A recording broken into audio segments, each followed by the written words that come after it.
New day, new bitches. Same bitches. Same bitches, new bitches. All right. New brain, well slept. New brain, well rested. Well rested. Hi, and welcome to the first ever human podcast. On this podcast, we're going to be exploring the complexities around being a piece of shit. And I believe now that it would be so better suited to do a podcast style because we're going to do a lot of analysis from here on out. Which is why she brought me on. Yes. And which is why I said yes. I think what you're doing here is very important. I see the concept. I like it. And I am your host, Jessica Lee, a current and recovering piece of shit. And I am her guest, and maybe moving forward, if we keep doing this and we like it, her co-host, Ben Prince, a former piece of shit. And that kind of segues us into our main topic today, and we will be discussing Blake Lively and Ryan Reynolds. The biggest PR crisis that the world has ever seen, I believe. I like your thesis, because the only way that led me out of being a piece of shit, and I think you as well, is having the words to look at what it is you're doing, what might have gone wrong, so that you can tackle it and begin the work of climbing out. Self-reflection. Yes. Yes. When you have a personality disorder, your brain doesn't allow you to have that kind of self-reflection due to shame. And so we believe the cure for anyone suffering from a personality disorder and being called various cruel names, because that is how you're behaving, is because you can't look at yourself because of the shame. Rather than it being a pejorative or an accusation, when you begin to look at certain diagnoses, they're in fact a collection of tools so that you can identify behaviors as if they're animals in the wild, and it's the only way that you can really examine things without shame. And so often people shirk or shrug off these diagnoses. No, that's not me. And it immediately shuts down any possibility of an inquisitive journey you could take. And so that's the only way getting out of this. That will be important for what we're about to say on this very important piece. Yes. It is a huge PR crisis, which reflects a lot about what's wrong with society. Ending the fiasco today is Jessica Lee. Yes. And we wanted to take a moment here to say we're going to take a stab at trying to humanize Blake Lively because of everyone grabbing their pitchforks and ready to sacrifice her, right? Yeah. Nowhere will you see this as a better example. We love raising people up only to bring them down. So everyone's going to grab their pitchforks and their torches, and this could be considered part of that rather than something to consider. Justin Baldoni would want to know what he was dealing with, and this is perhaps a crucial thing he missed. He didn't know how to look for it, to identify it in the wild on his human safari. And Blake may be not knowing what she's dealing with, too.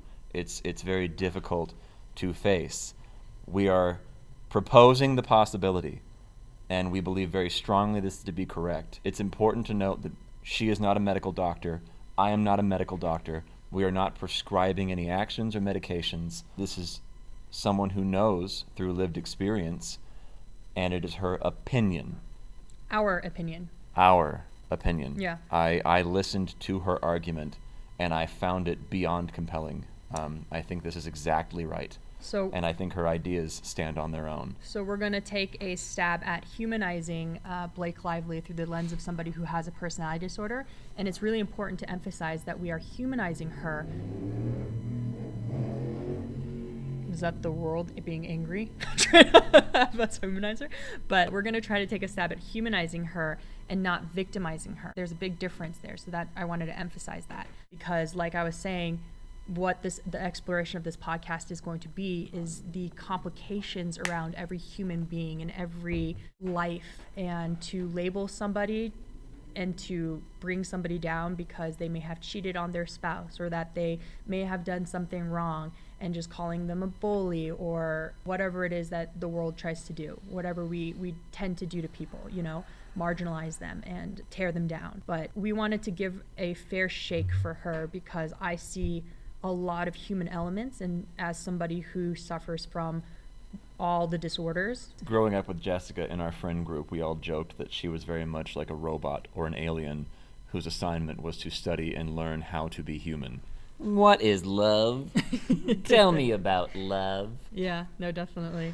So yeah, we're going to take a stab and analyze all the things that I was seeing Blake doing, and from anyone from a neurotypical standpoint. Nailed it. Thank you. A neurotypical standpoint, her behaviors just look insane. And they're not normal behaviors. So easy to dismiss her and them as the actions of a monster or a villain.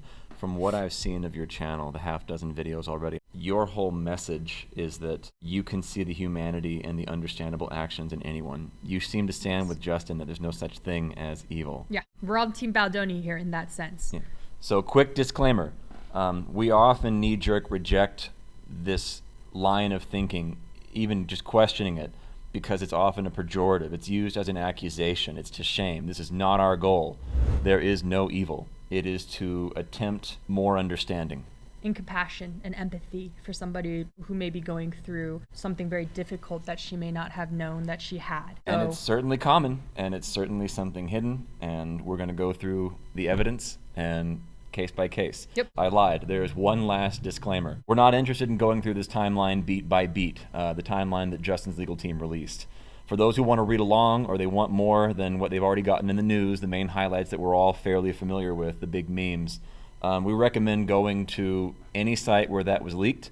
It'll be linked down below in the description. You can read along. It reads like a novel. We're interested only in illuminating something missing, an analysis of those beats with compassion. Yes. Compassion and understanding of what she's probably thinking and feeling at those key crucial moments. Through my research, I believe Blake Lively has borderline personality disorder and is comorbid with narcissistic personality disorder.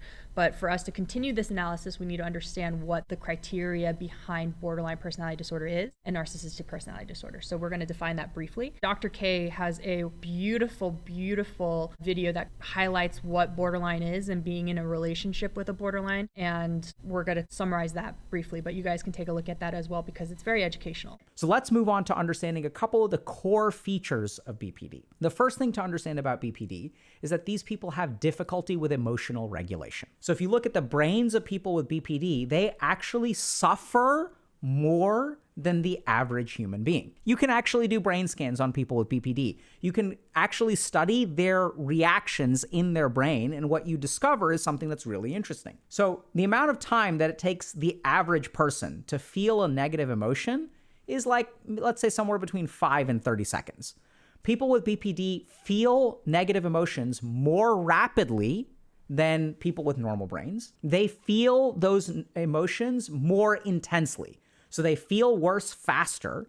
The measurable blood flow to the negative circuits of their brain is actually increased. And this is the actually most damaging thing in my clinical experience, is the amount of time, the duration of that negative emotional experience is way longer than average. If you look at some people with BPD, it will ruin their entire day, or that negative emotional experience can last for like 24 hours. So this is something that's really important to understand because there's going to be a high amount of emotional activity in their brains. The second thing to understand about BPD is that the way that they feel about themselves is highly tied to the way that they are treated. So if you look at the core problem of BPD, in my opinion, this is kind of my take as a psychiatrist, it is a sense of self that is not well developed. So if you look at when that sense of self-worth is not well developed, like teenagers are a really good example of this, right? So when you're a teenager, if everyone starts treating you like crap, you are going to feel like crap. And that's normal. That's part of the normal developmental process. So in the case of BPD, the core problem is that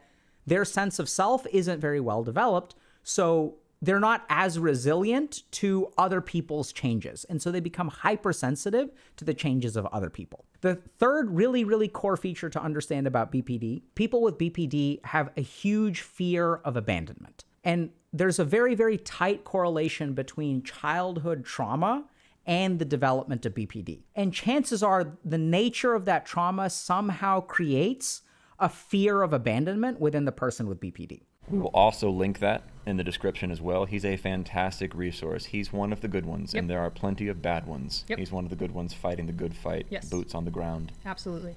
So to review borderline personality disorder, we have 3 major characteristics of it, right? So the first one is no sense of self. Second thing is that High dysfunctional emotionality. you can't emotionally regulate yourself. And then third is that you have an incredible fear of abandonment. The fear of abandonment is always fun because it ties directly into the lack of sense of self. When you have no sense of self, and you don't know the right move, and it never feels like there is a right move, and your emotions need someone to tell you things are okay when they feel like they're not, you depend on somebody. And that dependence on that person, even though it's kind of a very childlike problem, you tend to resent them for how much you depend on them. And so you do what's called splitting, where that person can either do no wrong in your eyes, and they're godlike and perfect, which is impossible. No human can ever attain that. And narcissists try and look like that. More on that in a moment. Or the moment that dinner's cold or they say the wrong thing, that incident doesn't stand on its own. The entirety of that person is now a piece of shit, and you have to destroy them. And they're villainous, and you cannot stop until it's scorched earth and screaming women and blood in the streets. Yep. Which would explain a little bit too. The idea of being what's called a borderline's favorite person is not appetizing to anybody who's neurotypical, but this is appealing to narcissists because the borderline affirms for the narcissist their strong identity, and the narcissist gets to tell the borderline who they are and what to do. A lot of people use like, this person's really clingy, but a clingy would be an understatement. The way they cling is somebody, like a favorite person, a dominant personality, needs to affirm their sense of everything.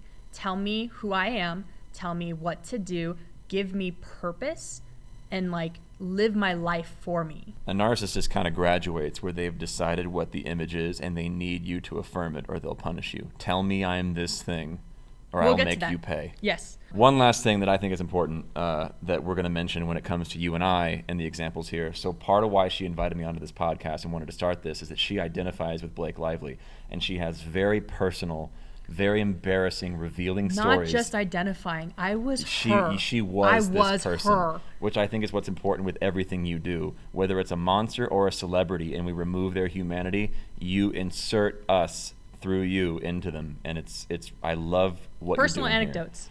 But in a practical sense, people with borderline personality disorder and narcissists, they like things vague. They don't like specifics and boundaries. They want as much wiggle room for smuggled or snuck in intentions or premises as possible. They do not like boundaries. They often copy and adopt behaviors of those that they admire or envy next to them.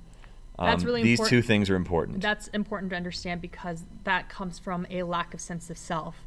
And so because your sense of self is so distorted, you're only grabbing at things that you see. So it's not coming from an internal monitor of this is what I like, this is what I believe, or general sense of you. And it often still, everything in the cluster B stems from an incredibly overwhelming sense of worthlessness and fear. Hence the fear of abandonment. Yes. Because you will act, You have to prove your value. and you will act in such a way where they will leave you. It's a self-fulfilling prophecy. I mean, I feel like everyone's heard that before, right? So they're very good. We're very, very good at self-sabotaging. Give them an inch, They'll take a one mile. concession, and they'll begin taking a mile, and they will say that it was the same thing and that you promised them this. And you're always letting them down. They're always being let down by people. You can never do enough for them. Mm-hmm. All right, so that's borderline. And then sometimes it can sort of escalate under pressure to narcissistic personality disorder. They can be comorbid often, especially because the borderline would be modeling after other narcissists.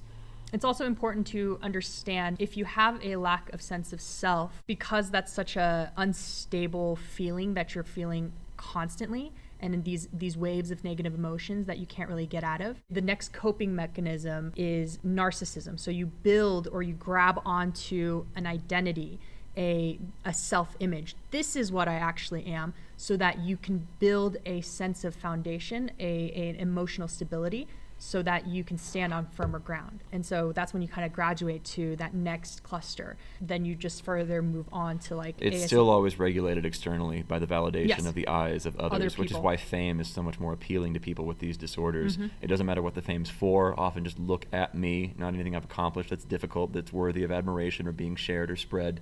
Fame in and of itself, where it's a complete one-way street. These people do not know you. they know an idea of you. You owe them nothing, and they love you for it. That is attractive to anyone a little bit until you see there's a problem there. There's no room for love or the acceptance of the person in their private, personal experience as a whole. Yep. We're going to go straight to where it first seemed to begin, as far as Jessica could tell. So this is during the infamous rooftop scene where Justin Baldoni and Blake Lively were going over the script, and Blake asked if she could punch up the script, do some rewrites, make suggestions. It's totally fine if you don't like them. I am tossing out suggestions. That's any writer's room, pretty common. Let's give it a shot. We can use some, all, or none of it. Yeah, it was the direct quote that they made a point to highlight. He was very supportive, Justin, and at the same time, he seemed to be politely rebuffing her. Let me check in with the other actors, and then this is involvement for your character. I understand that, but let's take a look first. I agree with you. You can tell that he seems to be managing her. She begins, it seems, to suspect that as well. And there's a turn the texts take when she realizes she feels that he's rebuffing her suggestions, and she gets upset at him. And there's a very implicit threat. In that text, she does two things. One, she compares herself to two titans of the industry who are also creatives in addition to what their major job is, Ryan Reynolds and Taylor Swift. She says, implying she's one of them as well, and they also say that she should be. She uses them as everyone's saying this. And then she implies that she's Khaleesi with her two dragons. And I'm tired of whether or not people actually like me or not. I keep doing this where I want to be more than I am, and it threatens egos. I don't care anymore. Here's what I'm doing. And then Justin responds, wow, hey, and he's very nice about it, but he makes a point to say, you didn't have to leverage these two other people. I would have listened to your ideas on their own. Yeah. You stand on your own. You stand on your own. I don't need other people's inputs. I don't need their appeal to authority. You are fine the way you are. And so he knows to do the work of soothing her ego. I'm really sorry. I for sure fell short, and you worked really hard on that, and the way you framed it, and how that made you feel. I just want to say thank you for sharing that with me. That takes a lot of trust and vulnerability, and I feel really grateful that you feel safe enough to tell me that that's how you feel.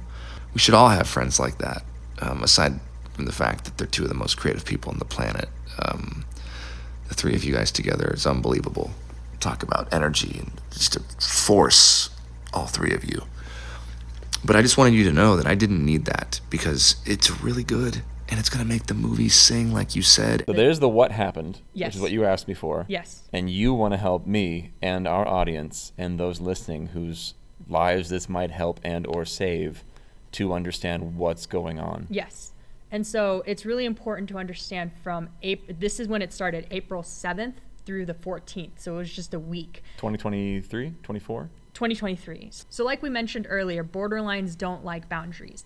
And you can see from April the 7th, she tries to keep inching forward, saying, we can use some of it, all of it, or not. And she keeps telling and emphasizing her suggestions and like asking again on April the 9th, hey, happy Easter, what'd you think about the pages? And she's expecting a response from Justin. And notice when he doesn't affirm that it's the greatest thing ever, that you deserve, like, we're going to make all the changes for you, then the threat of I'm Khaleesi and I have my dragons comes into play. But to understand why she's doing this, back in 2022, an interview she did, she established that she wanted to be a part of the storytelling, the narrative, the writing, costume designs, creating characters. There's a lot of directors and there's a lot of producers who look at her as just a hired actor. And she takes offense to that. You can see that in the interview, she uses words like, I need authorship in order to feel fulfilled. I want to have more authorship. So notice in her language here, even, it's not that I can provide this for you guys. I want to be a part of this creative aspect. It's a need and a want that she's establishing, meaning she's establishing to the world. And I'm pretty sure she's been probably cultivating and needing this thing too prior to 2022, but she expressed it back in 2022 saying, I am this now. I want to be, I am this. Somebody tell me I am this. And she's asking Justin to tell me I am this. Yes. And if you don't, I will be very mad at you. Well, that's I will the punish thing. you. If somebody doesn't affirm your reality for you because you can't do it for yourself, somebody with this personality disorder, you start to get mad at the other person. When I was going through it and I was like losing my mind, there was a period, I don't know any music at all. I don't know how to play the piano. I have very limited understanding of music theory, but I would look at Ben.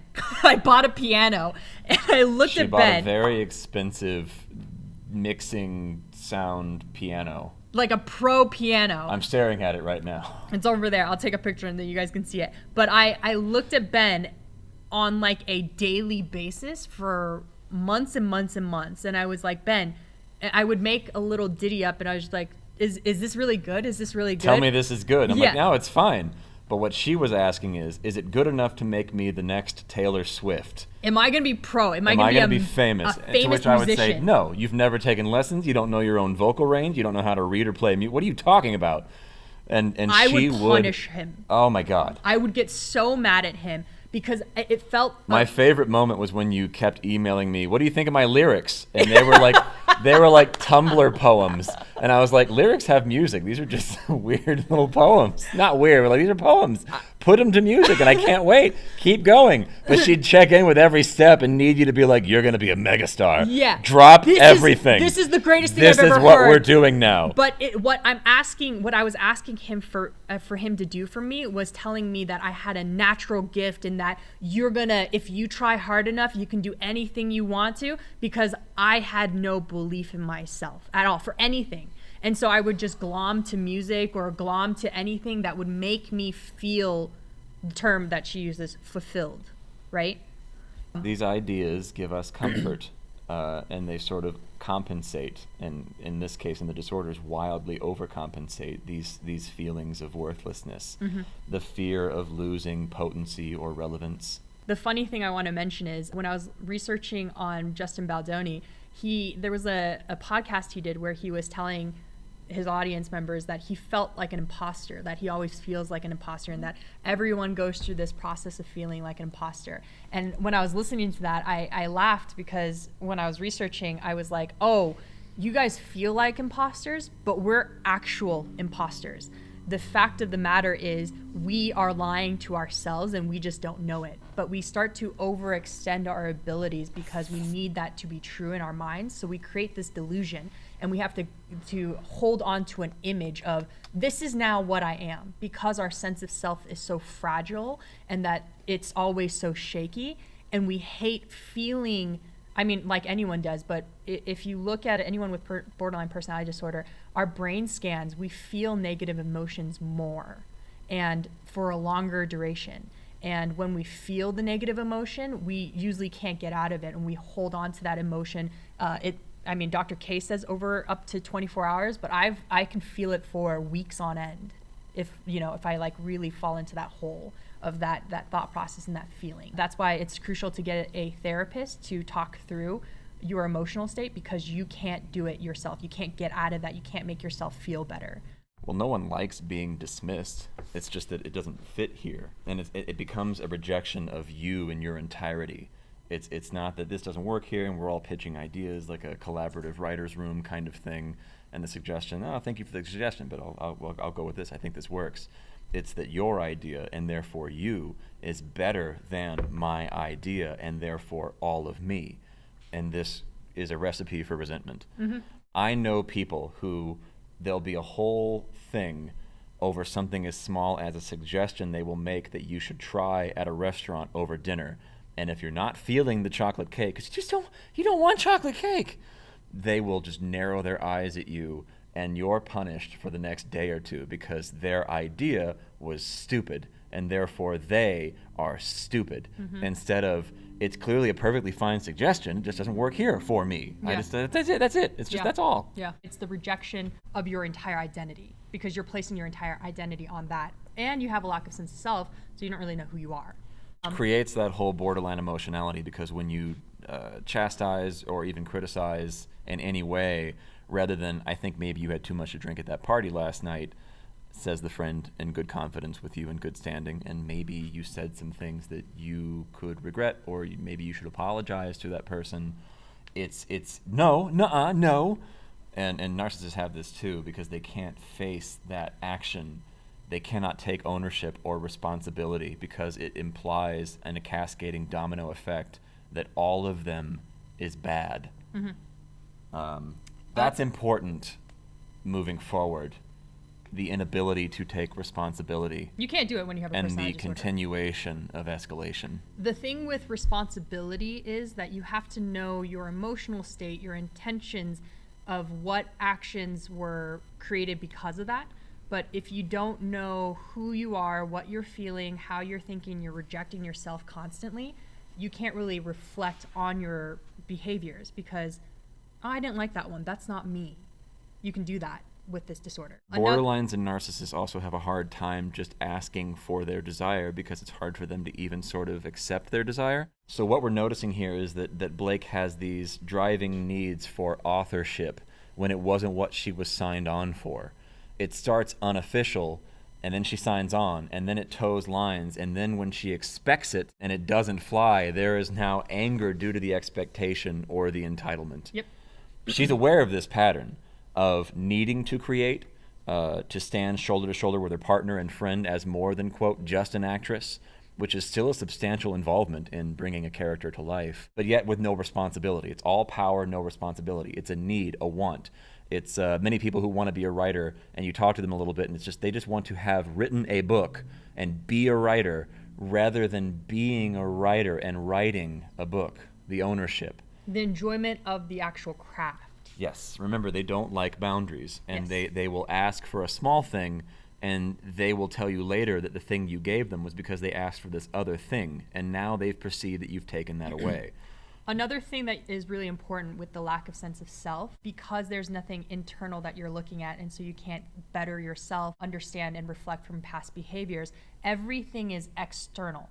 And so usually, I mean, all the time when you have this personality disorder, how you view the world, every human being, it's not a collaborative effort, but it's somebody to beat out. There's a defined hierarchy, and you're always seeing the world or somebody else better than you. Competition and comparison. Yes, and because of that element, you could see she compares herself to Ryan Reynolds and Taylor Swift. And because she sees there's something outside of being an actress, something more powerful where you can have more control, she strives to be that. And maybe she doesn't have that in her. Maybe that creativity isn't in her, but she can't even know or explore that journey because she's so fixated on becoming those things rather than enjoying the craft of those things.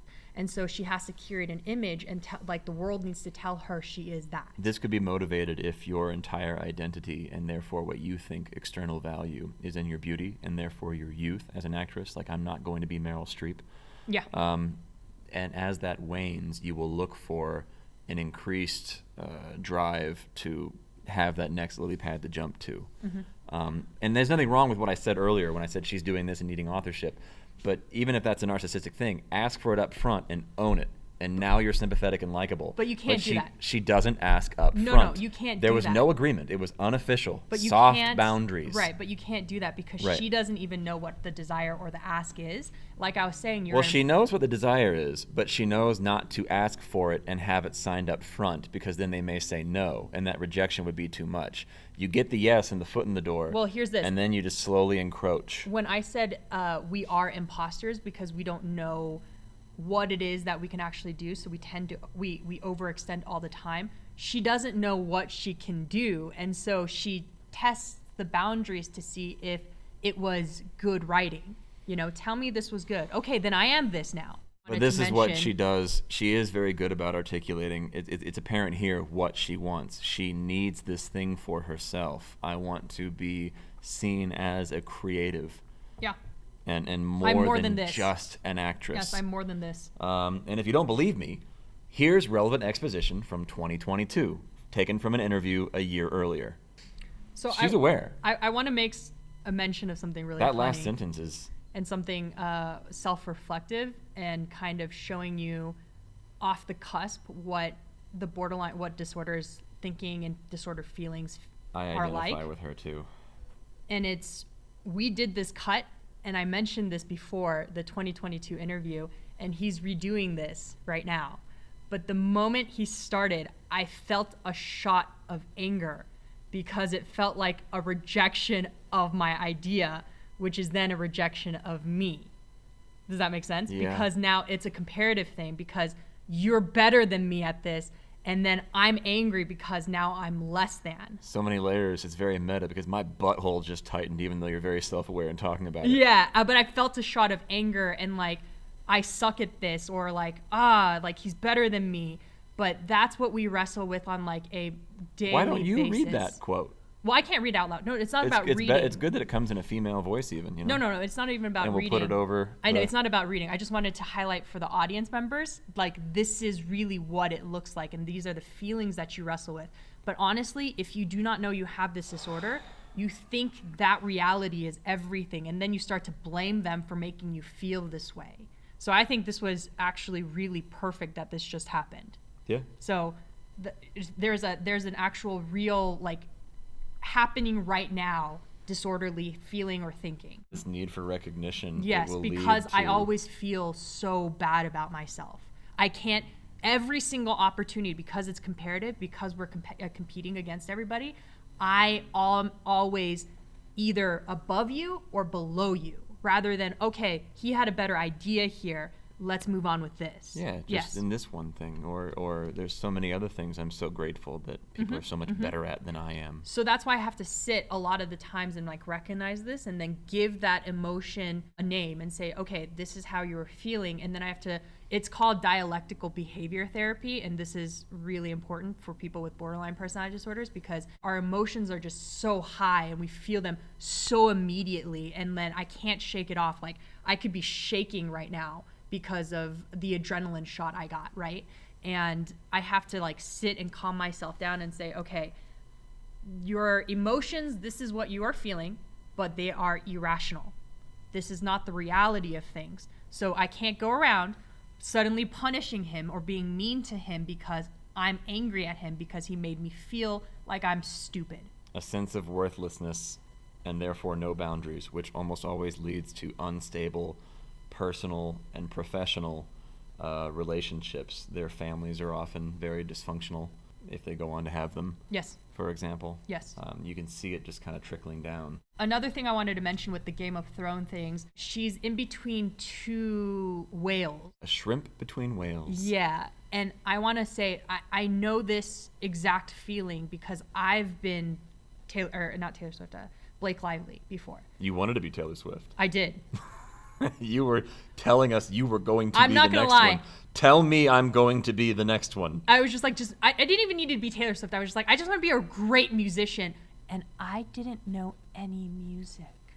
Because you're the most special. You don't need to. Yeah. It's insane thinking, but I it's wanna your be involved feelings. in- You want it. You desire it. I need this. Okay. Yeah. Anyways, but the A shrimp. need for being a part of it. Yes. More than just what you are. Yeah. What you Tell me signed I'm on this. for. Tell me I'm being this. adjacent to two other creatives. Yes. Everything is competitive and comparative. But because I was in the same position, because I was in between him, and he is a phenomenal writer, a creator, a thinker, and then my sister, we'll pop her in here. Excuse me. My name is Stephanie Lee, and I was one of the players on Squid Game's The Challenge. Should I say players or should I say contestant? She is a gifted, talented comedian. Actress. She's hilarious. Presenter. And she's so lovable. And she's so lovable. The moment you meet her, you just want to squeeze her, and you're just like, Well, oh my God. in addition to the talent, what is I this think what bubble of bothered energy? you is that you were this alien studying human beings and you wanted to be likable, and she's just effortlessly floating around. Effortlessly. When we went to school, like, she was just so popular and everyone just loved her. She'd get nominated for prom queen, homecoming queen every fucking year. Just every year. She didn't even go to the dances. She wasn't that kind of like character. She wasn't That's like cool. cheerleader squad, or we were on the golf team. She's just so magnetic and everyone loved her. And I would sit there comparing myself to her because I didn't think I had that. I'm not funny. I'm not a very funny person. I think because of the ASPD part of me, well, I know because of the ASPD part of me, I don't understand humor, and things aren't funny to me when other people find things funny. And when I was in school, I remember just laughing because people were laughing, because I was like, I don't understand, but everyone's We all laughing. love explaining the joke to you. But I decided to own up to what this is, and I'm just like, I don't understand what's so funny. Yeah. And so then he sits there like explaining Which I've jokes to decided me. to find funny now. Yeah. So I know this exact feeling when you're comparing yourself and you feel so worthless. That's why you would pick a grandiose image, like being a famous musician. I was like, I'm going to be a famous golfer at 30 something. I remember that one. But I'm So a gifted. after- The thing is, after the I am a music thing- gifted golfer. You're a Give good it, golfer, give it. yeah, I'm a sure. gifted golfer. You are good. And you say, am I a good golfer? But I know the implicit snuck premise you were asking Am I is, Tiger Woods? can I be the next female Tiger Woods? Am I Michelle Wee? And it's so dangerous because when you say, yes, you are a good golfer, or that song was fun and cute, boop, boop, boop, you know, she then takes it that you gave her the thing she's looking for. The so permission. when you say later, no, you're not going to be Taylor Swift. You could be, but it'll kill you. You'll have to reinvent everything you are. Or Jess, you have to go back into the womb and be reborn. And yeah, and it's a whole process in a life that it's just, this is the reality. I'm sorry. I'm as upset about this as you are. She will kill you. I will kill you. She will straight up punish you. Yeah, I would sit and say, why not? Tell me. And I would yell and argue back when he had points, and he's like, you're wrong. And it's just like, then why are you fucking asking me What's this? amazing is we're also providing therapy during these years. For the smallest appeal to authority, Jessica and I worked as assisted and facilitated therapists for a company we ran for about 4 years, meaning we used to do psychedelic retreats, psilocybin-assisted therapy. We worked with veterans and a number of addicts and people going through extremely difficult times in their lives. We have blown through hundreds of clients, and we've gotten people off of heroin, meth, fentanyl, alcohol, the death of loved ones, grieving. It's remarkable to be there in the room and be a part of that experience. Sexual assault. How did I think I avoided that? There's psychology at play. Mm-hmm. That one, yeah. Helping sexual assault survivors. This is not necessarily a recommendation here in case this risks us getting demonetized and we can take this out. But Jessica believes Jessica believes that nothing short of this experience can get someone like her to feel again if they have become determined to not feel. It's and not to even lock away determined. those feelings. Your brain. You lose how to, yes. Your brain no longer, like your neural pathways to feel those feelings were disconnected. When he would tell me I felt a lot of emotions, I'd sit there and I was just like, Ben, I don't feel anything. Like, I don't know what you're talking about. I don't feel this emotion. I do know what we do feel. We feel a lot of bitterness, resentment, anger, agitation, frustration, anxiety. But that's like every single day. I would just sit here not doing anything, and I could get a sudden panic attack. Like my heart will start racing. It's just like, what is happening? And I'll close my eyes and I could Not feel. a thought and a feeling. Well, it wasn't even a thought. Nothing Not was now. happening. Nothing was happening. Well, maybe there was. Maybe it was like an Of course underlying something's emotion. happening or you wouldn't have. They don't just creep up on you and ambush you in the woods. It's something you got very accustomed to not thinking about or feeling. Let's get on my phone. Let's get into the drugs. Turn it off. Mute it. I'd never done When you drugs. begin turning parts of yourself on, yeah, it's going to happen. Yeah. That's what drew me to doing this for a long time and helping people like you and watching us help others is that is the only thing that really helped me. Yeah. That was the pivot point for me. Yeah. One thing that I do want to say is if somebody has this personality disorder, try not to be on SSRIs or anything that psychiatrists provide. I mean, I'm not a doctor or anything, but anything that shuts your emotions off is going to make the symptoms worse. Anything that deafens, mutes, or numbs, yes. Yeah. Now, maybe for a temporary emergency solution that can help, because they can maybe help to buffer your stress response, even if it's just like 2% to keep your head above water, so you can start making better decisions. Yeah.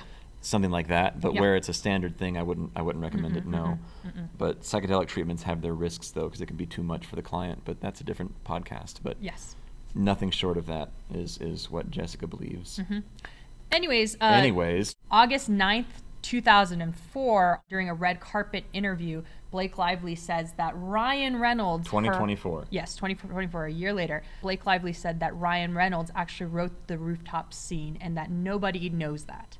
So it indicates further her I guess, fear in actually attempting to Right. be a creative, I would say. And so you needed someone else to do it for you. And I've done that plenty of times too. Like, And I'd be she like, said it was okay, her. then write this for me. Yes. And then I can take ownership of it. That's what we like I to have do. seen you do that. Yes, because I need this image more than anything. Well, the scary part then is when, if we're going to draw the parallels, it would just be you and I, and then you would say, when I did this, and you'd look right at me, and you're just like, But the thing is, your brain... it might as well be. Right, well, no, the thing is- pathological lying is similar to this. It might as well have been me, therefore it was me. It's not that. Pretty much. You feel so that badly. pretty much. Yeah. I pretty much did this. I Oh. could pretty much do this. You feel so badly about yourself that you can't even acknowledge someone else's greatness or that they helped or contributed. Like this collaborative effort really isn't there. And the effort You can't to be- bolster you can't do yourself it. up, doing that further takes away from you. Exactly. That's where the first chip begins to happen. But so far, nobody knows about this. This is just during production. Yes. And your opinion is that Justin's biggest mistake that started it all was that he indulged her fantasies. Yeah. When you give a borderline an inch, they test you. They test these boundaries to see what the reaction would be. It would give them what they want or not. And when you give them a slight, like, okay, you kind of test to see. And we're very intuitive about that because it's our survival. So we know naturally who's going to give me this and boost up my ego. And Justin was doing that on the 14th. And then, like, I think he did it for a few days, like the 13th and the 14th or something like that. But don't do that. But you don't know what you were dealing with. And he was being polite, and he believed that was being a good collaborator, and probably he thought he was talking to somebody reasonable, but we're not very reasonable people. She leans on Ryan, most likely her dominant personality, to make her into the thing. Oh yeah, without a doubt. And I believe she learned how to do these things from Ryan Reynolds. Because we do know that because back in He laid 2016, a map, a groundwork of Yes. this kind of subtle takeover. because back in 2016, he took over Deadpool. Right. And I believe the director was Tim Miller. He quit because he was like, I can't work with him as a creative. I can't collaborate with him. When was the real breakdown? What was the real moment that began to... Oh, we're going to get there. Okay. Yeah. But this was just creeping in, right? And then she needed him to indulge her fantasies. That's what the Khaleesi text was. And he gave the boost of the ego, saying, you don't need that. Like, you stand on your own. And she's like, yeah, I do stand my own. He responded very nicely, like, Yes. you could have done this on your own. Yes. And he believed that she's a very talented person. It wasn't anything personal, but you start to take it personally. That's what that text threat was. So there's that first big analysis of what's really hot in the news, that trending meme, the Khaleesi stuff. So the next big thing that we're going to touch on that people are saying Blake Lively sucks at is the interviews where people mention she has a baby bump. She becomes very rude to the interviewers. But let's read about her being conscious about her weight, shall we? Sure. February 17th, 2023, she emphasizes to Justin that it's her job to be fit and look the best that she possibly can. You can tell there's a lot of anxiety here. She's really in her head about the love scenes coming up, and she wants to push them back later for the movie. She's also not feeling well. He sends her to a holistic doc. She claims it was a weight loss specialist. Later in her thing, which was not the case. There's a lift scene where he has to lift her overhead, and it was written in the script. And he has a bad back, and he just wants to know what he's dealing with, like anyone would. He asks their mutual trainer Yes. Yeah. for what her weight was. So not Yes. even to her face. But He that knows causes, not to. I guess. Because she I can don't be, think she's thinking about that. She can be self-conscious and mention these things, and she couldn't even say that's what it really was. I'm self-conscious about my weight. Give me more time to try and work on this. Yes. He says, don't worry about this. It'll be fine. I'm not going to film you unfavorably. This isn't a live stream. Yes. And he asks what her weight is for this action. No, he doesn't ask her. He asks. He asks her trainer what her weight is Yes. for this scene. Yes. That's it. Yep. Very normal. He's a director and an actor in the film. And he has a bad back, and they were And going to she put already stunt doubles established that in. she and Ryan approach these. It's like an athletic thing. This is your job. She knows that. She's very anxious about it. This offends her, and she says that he's fat-shaming her. Well, the best part is he gets called over to their apartment where he's greeted by Ryan Reynolds, and Ryan just rips into him, yelling at him like, how fucking dare you ask about my wife's weight. According to Ryan, it was that Baldoni was fat shaming Blake. Yes. But for Justin, it was kind of a shocking event for him because they had a conversation where he was reassuring her, don't worry about your weight. You're great right now. You look great. You don't have to worry about it. We'll think about very creative decisions and outlets to make you look favorable, right? February 24th, he genuinely reassured her that she, quote, did not need to worry about her body. And she's the one who insisted she needed to be fit for the role. I think here that Ryan was genuinely in the dark. I think it's the classic, Can you, not talk to me for, a second? That'd be great. That'd be fine. That'd be fine by me. What? Oh, my God. Are you serious? This is bull. What could possibly be the problem with letting 2 more people in? Check your girl, bro. Excuse me, what did you say? Check your girl? It doesn't work like that. No one checks me because I'm not luggage. If you're just going to continue to be a little prick, you're going to get your ass kicked. Don't touch him, Megan. Crazy bitch.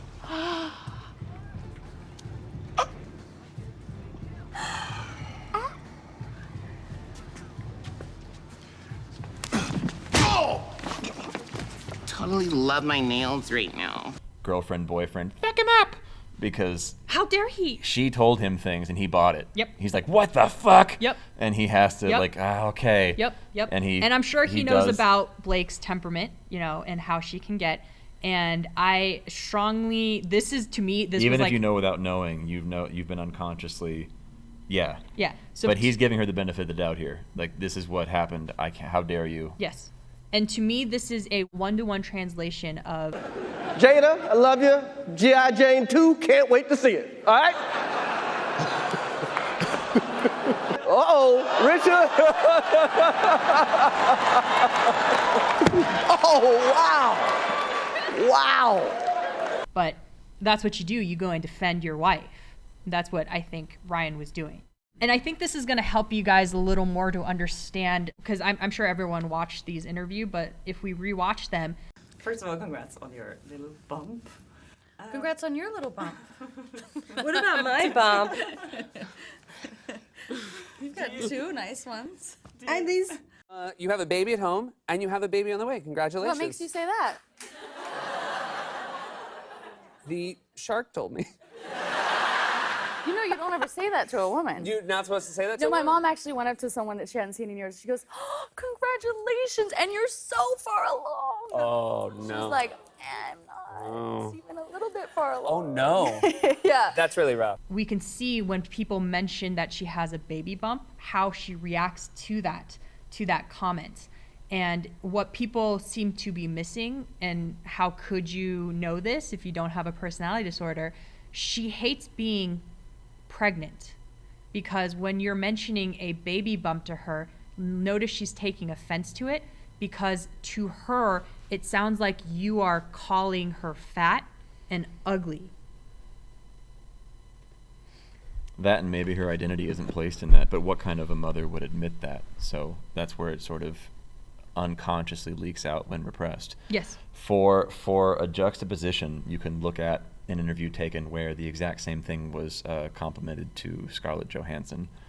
First of all, congratulations. Thank you. And you can see the excitement and joy. Mm-hmm. Like, there's a price, possibly, sure, but you get a baby out of it. There's a human being. Yes. That. To give you guys a personal anecdote here, like I was saying, how can you know that she doesn't like being pregnant if you don't have this personality disorder, and that she, in her mind, believes you are calling her fat? It's because if your entire identity is being a beautiful actress and skinny, and that's how people perceive you, when you are not that, every single day she looks in the mirror, she's telling herself this, that she looks fat and that she is ugly right now. And this, she can't stand that, because her entire image that she relies on, it's breaking, it's shattering in front of her. Identity. Mm-hmm. Which would explain the increasing priority to find a new lily pad to transition your identity to. Yes. I know this because when you have a personality disorder, your feelings start to paint over your entire reality. I know where you're going with this. Yeah, throw up the picture. Yeah. So this not is meant for vanity's sake. No. this is what I look like. We got her into exercise as a way for getting you moving, keeping you alive when you were suicidal, something to work towards and build towards with a mind towards health when you were unhealthy. I had an eating disorder, a very severe eating disorder, and then because of the personality disorder, I have an immune disorder. Put her in the hospital. Yeah. She almost died. Yes. And then I was given medicine or treatments that it blew me up, and I became the heaviest weight that I've ever been. And every single day I would look in the mirror from what I looked like previously to what I looked then. I would look myself in the mirror, and I had to truly stop myself from panicking every single day because I wanted to jump out of my body because I felt so uncomfortable in it. I hated looking at the mirror because I felt so disgusting and ugly and fat, and I felt so hopeless because of that. And it was the hardest thing mentally and emotionally that I had to deal with, because it was every single day, and there's nothing you can change in that reality because you have to sit with it until you can start to exercise and you can start eating right and start to become healthier. But in that state, it took a lot of effort to not revert back to really unhealthy forms of eating, thinking, starving, etc. I think that pressure, and you were under a lot of it, like it would with any disorder, exacerbated a lot of the symptoms, because this was a musician time. This was a professional golfer time next.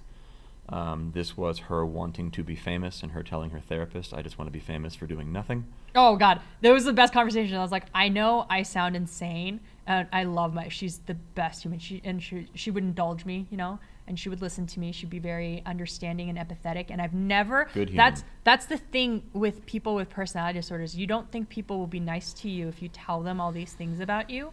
And I've never felt it from a stranger who doesn't know me, who would empathize with me and say, that's a feeling, and then this is how we work through them. And it would just blew my mind. I'd expect it from him or like my sister because they know me, or if they told me like true things about myself, I can like dismiss them or argue with them. But somebody who doesn't know me at all. Sometimes that's all they're handy for, is for you to refute. Yeah, absolutely. You keep us around just to abuse us. Yeah, and throwing up this picture, like I was saying, this is what I look like right now, but this is really funny. A couple weeks ago, I was wrestling with that same unhealthy thinking pattern or eating pattern because I felt fat. I felt it. And that paints over your entire reality. And then I would turn to Ben and I'd say, Ben, I think I'm fat. And then he looked at me and what did you say? Jessica, you have a personality disorder. You're just a narcissist. And he talking about it really helped because I was like, okay, so I am in my head. I am acting like this is not the reality of things. But I really had to wrestle with it because I sat there and I was like, I need to stop. I have to start cutting calories. I need to do this. I should stop eating. And then you take every opportunity you can to hate yourself because of a feeling.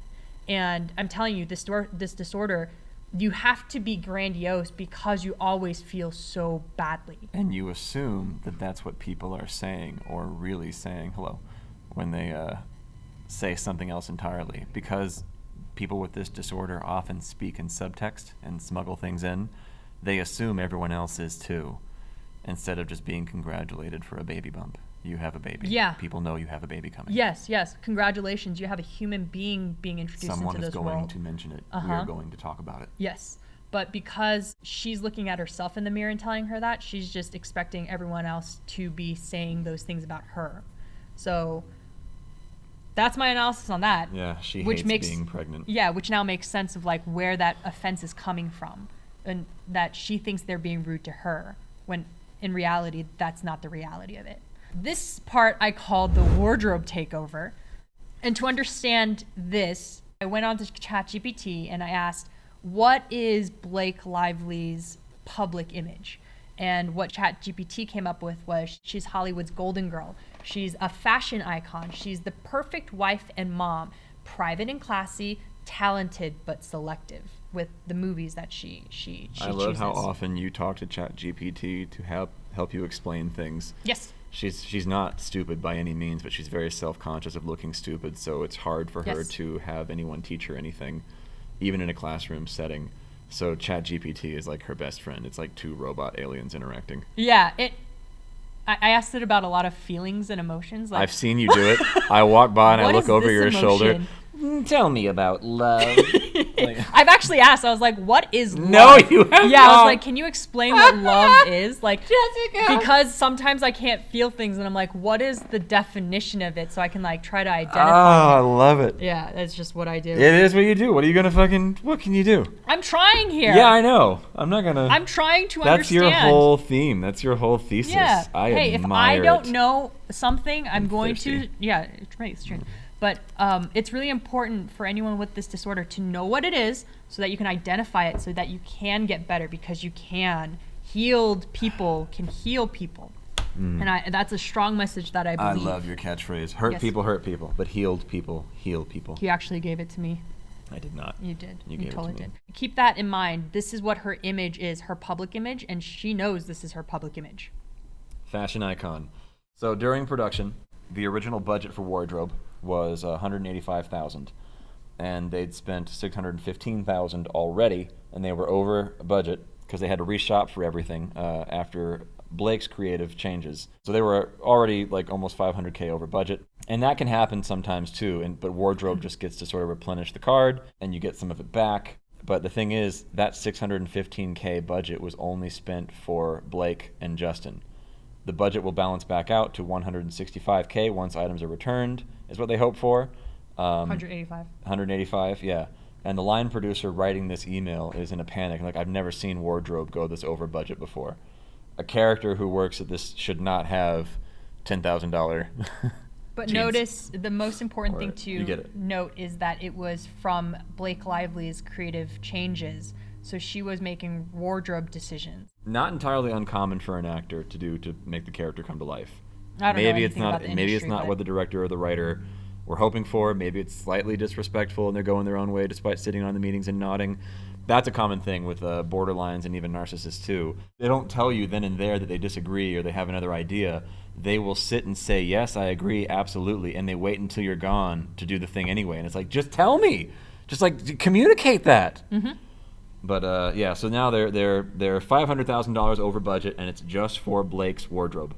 And Justin. And Justin. Yes. I apologize. That was unfavorable. This is really important because this timeline now becomes really crucial because this is kind of where it slowly starts to melt, like she starts melting down. Yes. But May 15th, my sister's birthday, 2023. Little less than 3 weeks later, a photo leaks of Blake on set dressed as Lily wearing said wardrobe, and the internet destroys her. She's basically wearing a caftan or a muumuu, covering up most of her body as much as she can. Her identity, the fact, like the comments, I want to try and just a few of the selectee. What were they again? Like, I never pictured her. this homely. This made Blake Lively look older than she actually is, in my opinion. She's supposed to be playing younger. She looks like Mary Poppins mixed with a homeless lady. She doesn't seem like she'll dazzle like Lily basically did. What the fuck is this outfit? It just can't fit. It'd be hideous in any movie. Ah, God. So, again, backlash. Blake's team sees this. It was- Baldoni's team sees this. It sparked a backlash from Sony, and so Justin's probably getting at the tail end of this and saying, like, what is happening? People don't like this response. The next day, May 16th, 2023. He's scared to talk to her. He texts his main hand guy, producer Heath, that he's terrified of saying the wrong thing. He says, I'm seeing her in 10, send me prayers. I'm just saying I've been ignoring my gut and there's a few things we need to course correct on. I'm fucking terrified of saying the wrong thing. Talk after. I know what that feels like. Yes. Where you cannot say anything. And the meeting lasted an hour and a half. And Blake later claimed it was an outburst on his part and that he single-handedly held up production and filming and caused a delay because the crew had to wait for hours while he cried in her dressing room. Yeah, he did cry in there. He got emotional with something she said. This man, in a good way, I'm sorry, is a human cartoon. And to Very the good point where man. people do not believe he's what he is. They're like, he has to be pretending. Yeah. But I have been this guy where you cannot talk to you. And everything is this delicate approach, and you have to come from multiple angles and hope that the idea absorbs, and you can tell that it's going to be a huge problem once it does. There's a really good I bet book. production was held up. Yes, there's a really good book called Walking on Eggshells, and that can illuminate further how people who are in a relationship or maybe working with anyone with this kind of personality disorder, how they feel. And he's expressed, like, this is genuine fear, because if he says the wrong thing, she will punish him, because she will take it personally, and it will cause all these emotional dysfunctions inside of herself. And the other thing to understand about people with personality disorders, because whatever happened during this 1.5-hour meeting, she felt like she was in trouble. She felt chastised. She felt embarrassed, most likely, because there's actual proof from the public opinion, which is all that matters. Yeah. That she's a fashion icon. That's what she is. And she's bad at this. And yet there's shame, which will make a lot of it invisible. So you need to project it onto someone else. It's you making me feel this way. And now we're getting deeper into the split of Justin. And it's important to understand people with this personality disorder, you can't hold two ideas of somebody being angry with you, upset with you, maybe you did something wrong and we talk about it so that you can take responsibility. And yet they can still like you and respect you and love you, all of those things. Those things can't coexist at the same time. That meeting could have been 3 minutes. Maybe. You know? Yeah. He comes in, she's like, are you coming in because of the, yeah, I'm coming in because of the thing. Yeah, we got to be a mercenary about it. You're an actor. Yeah. Like, I totally get it. Let's retool. That was really bad on my People part. I'm cannot so sorry. be wrong. Yes. Yeah, my bad. Let's figure this out. But you can't do that because the thing is the entirety of you is being rejected. It's not just an idea you had where you have this sense of self and you're like, okay, let's course correct. You can't do that because this was everything. This is what keeps you going. This is that what outfit you know also you are. feels unconscious. She worries she can't course correct, that she's not what attractive. Does that mean? Oh yes, I can see that. That's the problem. I can see that. But you can't say that. Yes, I can see that. So you'll say everything else surrounding that. Yes, I can see that. You might even accuse them of saying that. You'll project it onto them. That's what you're saying, because it's such a terrible thing to confess. And I think to further emphasize that you can't really hold these two things, but I believe whatever happened during this trailer talk, she was quietly having a borderline meltdown. But for you guys to really understand what this looks like, we're going to show you a video of Trisha Paytas, somebody who says that she has borderline personality disorder. And so we're going to show you what this realistically looks like. Yeah. Kid, you should try and be with it as much as possible, not be with it. Strangers. Abby's not a stranger. She's not your family. Dan's not. I mean, Dan's not family, but I trust him. Okay. The pizza's here. Wow. Should we keep doing beauty products? Whatever you want. All right, let's do it. What triggered you again? What were we talking about? Hila being too good for me to talk about on this podcast. Don't even fucking mention her. And she's a fucking queen. Like, don't even fucking mention me on the podcast. Right, that's even why. Though I'm a literal podcaster. Right, that's why. Cool. And you can talk about oil. You want to do the oil? Sure. The pizza's here, everybody. Woo! The pizza's here. We had a full meltdown while you were gone. Expect another text from your sister. Oh, my God. I'm not coming back to the house. I'm not. Like. No. Moses said, what happened? You know, this is the literal meme where you walk in with the pizza and the room's on fire. This is the literal meme where you come back with the pizza. Oh, my God. I just left to get pizza. This is literally...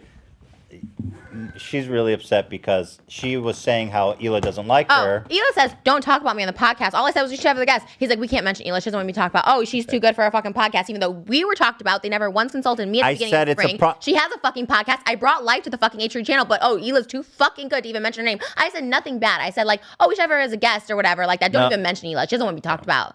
Fucking Okay. I literally don't care. Literally, I don't want to come back because I really fucking hate her. So she always making comments about the family and how... I wasn't. That wasn't it. I said, Hila should be a guest on the podcast. And you're like, don't fucking mention Hila. She doesn't want to talk about, a fucking queen. You guys can talk about my shit all the time. But her, don't fucking mention her name. Dumb fucking bitch. Okay. I think we should just end it, honestly. Yeah, I think so too. She's such a fucking bitch. She's not. And you are too. And you're a fucking cuck. You have no a fucking cock. backbone. All right, you should leave. We'll talk later. Yeah, you should get out. I am going, but Yeah. I'm not talking later. Fucking bitch, you too. I don't care. Fucking dump me. I couldn't care less. Your family's It's not about dumping. I don't know what happened. And this is an extreme example. Everything's dialed up Extreme. to 11, and it's condensed, and it was on a podcast. But you Not get gonna to- lie, we're always dialed up to an 11. Well, so. no, but if the needs are being met and the supply is there, they're okay. But if they feel under threat and something made them feel bad in front of an audience, they will assume that was on purpose, and they will tear into you like a mortal enemy when that was not at all who and what you are. Yeah. And you get to witness a borderline episode, which I have witnessed plenty of. For the record, too, Blake was very okay with using the word sexy, both in person and over text, to describe her character. So She this had no is the issue next with day, that. May 17th, right? Yeah. So read it for me. We'll show you both ways, but the beanie is much sexier. It's the look. It feels TV without, especially with a crop top in the snow. It justifies the rest of the skin. And also, as a girl, I would check out walking down the street because it washes the effort off the rest of the look. Putting a lot of thought into this. Yes, and so she set the precedent that you can use, and it's acceptable to use the word sexy, which later she'll complain that Justin Baldoni used the word sexy when it was describing an outfit or what she was looking like, and she felt objectified and it felt offensive.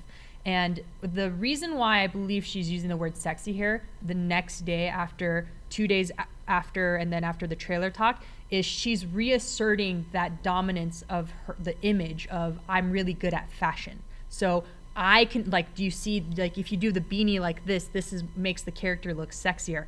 But she needs to, again, like I'm saying, reassert that dominance over that image, that I know what I'm talking about, that I am good at this. Yeah. And for me, so following the reality crash that Blake may not be so good at fashion, and that's her whole thing. Yes. Her ego is taking a hit. She has to reassert the dominance over that image of knowing fashion. She needs to feel sexy. Yep. Take ownership of the characterization of Lily. Yes. Being sexy. And she's allowed to use those words then. Yes. And so the reason I think we have differing opinions in here, or you can emphasize a little more on what you were saying, because I do agree with that actually. Yeah, talk to me. I think Give me your opinion here. Back in the 2022 interview, she uses the terms like people view me as just an actress. And so she's emphasizing that she no longer wants to be somebody who is just objectified as a pretty face, that she can do more than acting. And so don't objectify me is what she's saying. I am a creative now. I can do these things, like I'm multifaceted here. She's also asserting an image of I am a brand and a face for women power, female power in the workforce. And so if somebody tells me I'm sexy, that overrides that. And she can see that she's sexy because she's a fashion icon, but men saying that to her, that's when you can take offense. That's personally. Don't objectify me. Yes, that's what I think. I'm trying to remember what my differing opinion was. I can't recall, but one option is that she actually wants to be objectified and worries that she is waning that time as she gets older. So it's kind of like, I'll quit before I'm fired. That is. But she desperately wants to be objectified and maybe might even be upset that she no longer is. And it's better if she rejects it first rather than face the feeling of loss and rejection, which would be unbearable. I believe you were saying something about splitting, though, for the sexual harassment argument. Oh, I think by this point, Justin has emerged as a villain in Blake's mind, which with a borderline, as we've seen with the extreme example earlier, means that everything is fair game and fair play. And I think she doesn't care at this point if she drags him and destroys his image, which she threatens to do. You're this good guy. I will say that you harassed me sexually. And I think that it's fair game if he's a demon. Like this piece of shit who goes around making people feel bad, which he did to me, anything is fair game. I see what you're saying. I do agree with that assessment, but I agree with that assessment after this next event happens. You denied me what I need. After we see... I will punish you. Yes, after we see what happens in May 23. Yes. 23rd. Yeah. May 23. That counts. On May 23rd. May 23rd, 2023. This is the video that was released where Blake said that he during a scene, this dance scene, sexually assaulted her, and it was very uncomfortable and creepy, and he dragged his lips up her neck and said how she tasted or something. Smelled her or something right. like that. And Justin's team released, and the way she said it, it was very predatory and uncomfortable. And funny enough, I don't think she knew that audio could pick them up, and Justin's team released the footage, and it didn't occur the way that she said at all. And this is where Jessica and I have to split. This is Schrodinger's cat. This is Schrodinger's video leak, because I can't determine at this point where we've progressed if she's out and out lying and she thought this was a good place because he dipped behind where she could say that and have something, or if she actually remembers it that way because this emotional reality is becoming her reality. I think Fuck it could this be guy. both. It could be very much both things. Your emotional state, and then she probably can get confused maybe on the reality of it. Yeah. Maybe she didn't know, so maybe she was trying to sneak something. That I'm not sure. But It's see hard the to reason say. why. We know that she was wrong. Yes. Yes, but either way, the motivation is. Yes. To crush him now. Yes, But because it's really important. So we're going to take a look at the scene. Yeah, and you're like, what are they saying? You'll never know in slow motion. You must know what they're saying. You're never gonna find out. God only knows. And they win! Oh my gosh, we don't shut up. And Emily and I have we have these moments where Staring? You just stare. literally we've done it for like 5 minutes. it's like, I think you would find it terrifying. We just literally look at each other and like When I time found a sociopath. and like time stops. Yeah. But like that's just how it's been for us from the beginning. No, we're like, oh my god, there's not enough time. And they score again. No. It's like, oh my god, I forgot to tell you something else. No, I think that's cute. You guys are really cute. I think it's more than cute. They won the Stanley Cup. I think it's amazing. Yeah. And what I believe everybody is missing in this controversial opinion, second hot take. Yes. Hot take number 2. like this is a fiction in our minds, right? Yes. And we're theorizing one here. possibility. Yes, possibilities does not mean facts, but this is what we just know of psychology, a potential Yes. And explanation, it's one of those, a potential it's one of those explanation. near useless, unless you're anonymously writing on a blog. This is a useless analysis because very can't know. often the client or the person in question just has to blink and go, nuh-uh. Mhm. And you are powerless and helpless to do anything about that. Yes. We don't see this as fact. We see it as a possibility. One thing we can sort of, that's already controversial is they perhaps at this time, she and Ryan, because Justin mentions Ryan while they're dancing. Okay, so first, you can tell she's upset at him because while they're filming, he's saying, we're not going to do this. And you can tell she's upset. But she really drops her voice, pulls away, and there's her body language and her voice changes. everything in this shifts scene, when he mentions Ryan. and how happy How happy they are. And she doubles down, oh yeah, we're perfect. But there was something very jarring there, and this is the kind of thing that propels Jessica to do some digging, which is what made you do other videos when you find your gems. And I back this much. They don't have a great relationship right now, she and Ryan. And certainly nobody's relationship is perfect. And you could argue that even at the very least this is the case, because if this is how she fights, like a wild animal trapped in a trash bag, then yes, there's probably some issues there. But Jessica suspects that Justin knew that. No, I don't. You don't? I don't think he knew that. That was your argument. You thought I he think knew he that. kinda knows. So this is where we differ. I don't think he actually knew. Maybe he does. I'm not sure. But the fact that he brings up Ryan and how happy you two are, and that it's almost like oh my God, no, yeah, we're perfect. We're more than great. I don't know if she used the word perfect, but we're more than great is what he's like, you guys are cute. And she's like, it's a little more than that. Yeah, she emphasizes that they are really, they're great for each other, that they're so happy. But you don't really need to do that, when you are actually happy, you're like, yeah, we are. But notice I told you what her image is, the image to the public, that she's a perfect wife, they have a perfect relationship, and she's a perfect mom. So their family is absolutely perfect. But in this moment, I believe, and you could see it, she felt pitied. She felt pity because the reality of it, not the image that she's trying to sell, The reality of it is, I think their relationship is fairly dysfunctional. As we know, anyone with borderline personality disorder, and I believe Ryan Reynolds might be a narcissist because you need a dominant personality disorder to regulate you. Some people think he's a sociopath, but that's mean. This is Hollywood. Everyone's throwing things around. Yeah, who knows? We are no exception here. Speculation. Yes. I just know you get into those relationships and you can't really have a relation. Borderlines, we always find and glom to a dominant personality. And so their relationship is fairly highly dysfunctional. This much is true, no matter how angry it makes you feel, no matter how much you yell. Blake is exemplifying actions that, if this is how she fights when she's upset, there is going to be more than zero perfection and dysfunction in the relationship.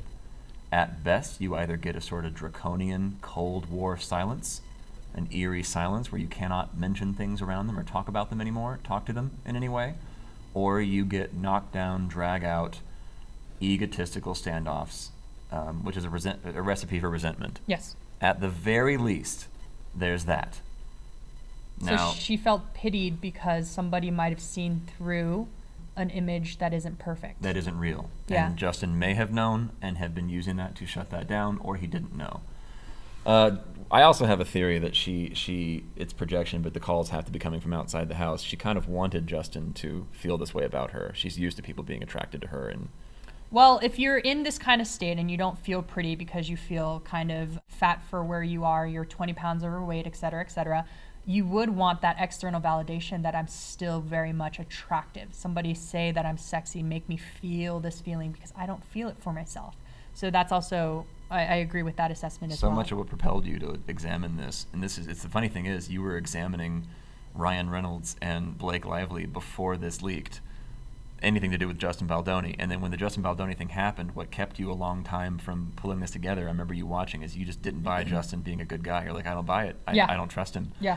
And your original pet theory was that they had a secret affair on set. Yes. And that Justin knows things about Blake and Ryan, and he's underneath all of this threatening, like, I don't care. What are you going to do? But I formed that opinion because if somebody's making allegations that it revolves around sexual assault like that, it's not in dispute that certain things were discussed and that certain actions and behaviors were exemplified. And that's why I was really dubious about Justin. But that would also explain the nothing burger, because she would have texts if it were what she's saying exactly. He's just a creeper and a gross guy and sexually harassing and whatever. But it wasn't there. And that would explain why she has this rage and is yet what would look like holding back, because you can't have that out. Yeah. And or that she would have been down to and he wasn't, and that rejection, even if it's subtle. There's that one show where the assistant wanted to sleep with the guy and he's like, no. She's like, oh God, no, that was you hitting on me. What? Yeah. And it's projection. Yeah. The calls can't be coming from inside the house. The thing is, maybe she was making a pass at him. I'm not sure, but I know from his standpoint, there was no sexual overtones, because things that she says he was discussing to her that felt really inappropriate for her is things that he discusses very publicly in interviews. And he talks about porn addiction that he had. He wrote about it. He talks about his religion, where he believes in the afterlife, that you can communicate with these people through various... Innocence, in a way. And it's very, like, it's no less weird than anyone looking on the outside in for any religion. Like, yeah, tell me about the talking snake then, before we roll our eyes at something. But it makes perfect sense. Yeah, that but he'll now discuss the she's things that running he's always around interested saying in. what a weirdo he is. Like, Yeah. and this too. But this is what propelled you to notice that she was pitied, because, and for me, because something was missing in all of her actions, her behaviors. Something didn't explain it. The disproportionate actions that didn't seem to jive with reality. And once you accept the diagnosis and the emotional response, what would propel someone to do that?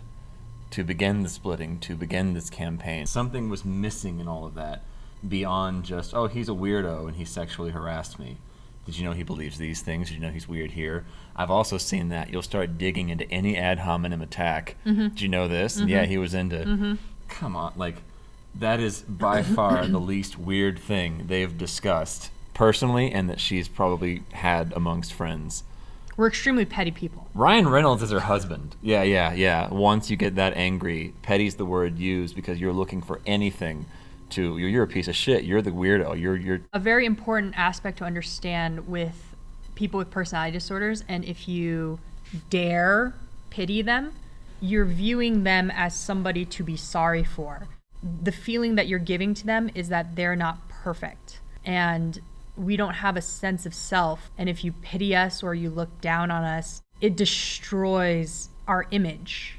And that feeling is something we can't live with. And it needs to be genuine pity. It can't be someone pretending like, I'm going to pray for you, when it's just a thinly veiled insult that a human being just does when they open their mouth designed to hurt you. It has to be real. So a narcissist will fake pity, like, I feel bad for you, sad, or whatever. But like, that is still enough where you can say to yourself, or even maybe correctly determine, that person is jealous and trying to make you feel bad by looking like they're pitying you, which still makes you have some semblance of a threat. So it has to be genuine pity in your eyes, and they will lose it on you. Therapists have had this happen. There's an anecdote from Frank Yeoman, one of your favorites, where he wept for a client, and the client's like, are you making fun of me right now? Yes. That's what we feel when you feel any sense of like feeling sorry for you, or even if you had empathy or compassion, we don't know the feeling because we don't do that for other people. They can't handle pity because that implies there's too much of a problem that they can't deal with. Mm-hmm. And at the same time, they also need a lot of help, but they don't like to tell you what for. They don't feel like they deserve help because you have to help the entirety of them, and you feel bad for needing help, right? A lot of times you'll jump on. You don't really know what you need help for because they will jump onto a project. There is no you. I know one individual in particular, his whole deal, in a predatory way, except he's the biggest prey of all, but like he's a predator. He'll say, I'm going to help you, I can help. He needs your help more than you need whatever help he can bring. He is in no position to help you or anyone. And you'll say that a lot, like, I can help here. Or, I've done that a lot. Yes. And really it's because you need help and you can't say it. And even on top of that, you can't say what you need help for because it's too much. It's too embarrassing. If I need help, conversely, just as an example, I believe I have the worth and the value and it won't be a wasted investment. Help me with this specific thing. Here's this. I wanted to add I deserve that. Yes, I want to add to that. This education, this when you say assistance. That when we tell you that I want to help you, it's more I see that you have something to offer me. Yeah. Right? And so it's and I want you to like me. How can I get into these graces? Can you give me something is really what we're saying is when I can help you with something is give me something. Uh-huh. Yeah. Give me this Can't thing. ask, though. Yeah, but we don't even know what it is. It's all the things. It's everything. Something was missing in Blake Lively's actions and her behavior that propelled her to make Justin a demon. And it would be this moment here where he pitied her. Mm-hmm. That does not seem to be in contention. What could be is what did he pity her for? It had to do with Ryan Reynolds somehow. Maybe their relationship is less than perfect, and it could be at the very least, if this is how she argues, and we see what happens when she's upset, we all turn into a wild animal with this disorder, trapped in an alley. I'll kill you. So that would be, by definition, less than perfect, or somewhat more dysfunctional. Another option, again, was that Jess was worried they had a secret affair, or that she perhaps wanted him to be attracted to her, and he rebuffed her by mentioning Ryan, and all of this is still unconscious. Another option is that there's a common refrain in Hollywood that there are, and this sucks. This is, I don't even know watch how to this start. clip. I'm scared just out, I'll do it. Watch this clip. Is that supposed to be scary? Pegging isn't new for me, friendo, but it is for Disney.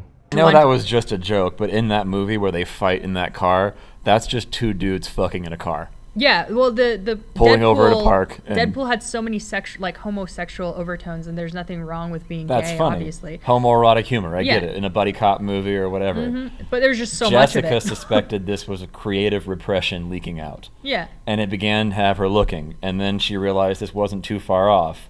The big theory is, for example, there are other closeted actors, and because of the nature of Hollywood and the industry and box office revenue, when you're a large million or even billion-dollar brand collectively, you won't pull in if you're not straight as a leading man. So there are examples of Freddie Mercury. You have the beard, you marry. Everyone jokes, like South Park had it, that Tom Cruise was a closeted gay person. That's a little different, though. Right, where he himself might be, but other actors could be openly fine with being gay, but they know that it's a reality the public wouldn't be, and they sign that deal for the fame, for the wealth. And the theory is that's why Jada Pinkett and Will are separated, and she sleeps with other men, and why he defends her so lovingly, because she signed on for that contract, that deal. They haven't had a family together, but there's a theory that Will Smith is a closeted gay man. It could be the case that that's the same for Ryan as well. Could be.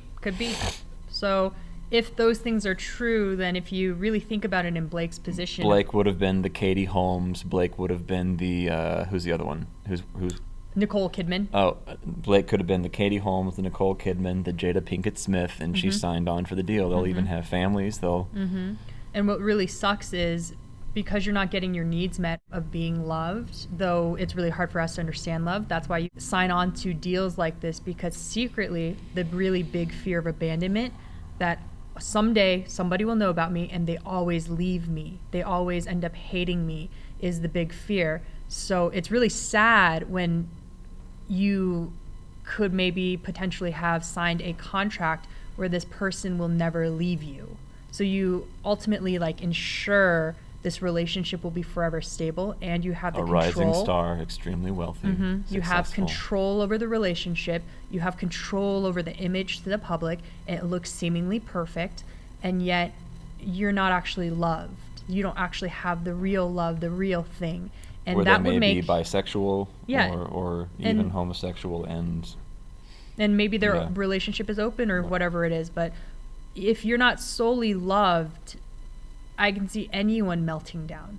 Any human will break, because it is the essential need, an emotional need to survive. It That enters into the explains so much, to the point of almost a theory of everything. The need for fame, the trap being sprung as you get older and have the children, being these things unconsciously somewhere else. Yeah. Maybe even the projection that the calls are coming from outside the house when they're coming from inside the house, and you wanted, Not only is this a complicated disorder, but if you're in a relationship like that, that's a really complicated relationship to be tied to. If it's true. I mean, this is just a hypothesis. Who cares? Yeah.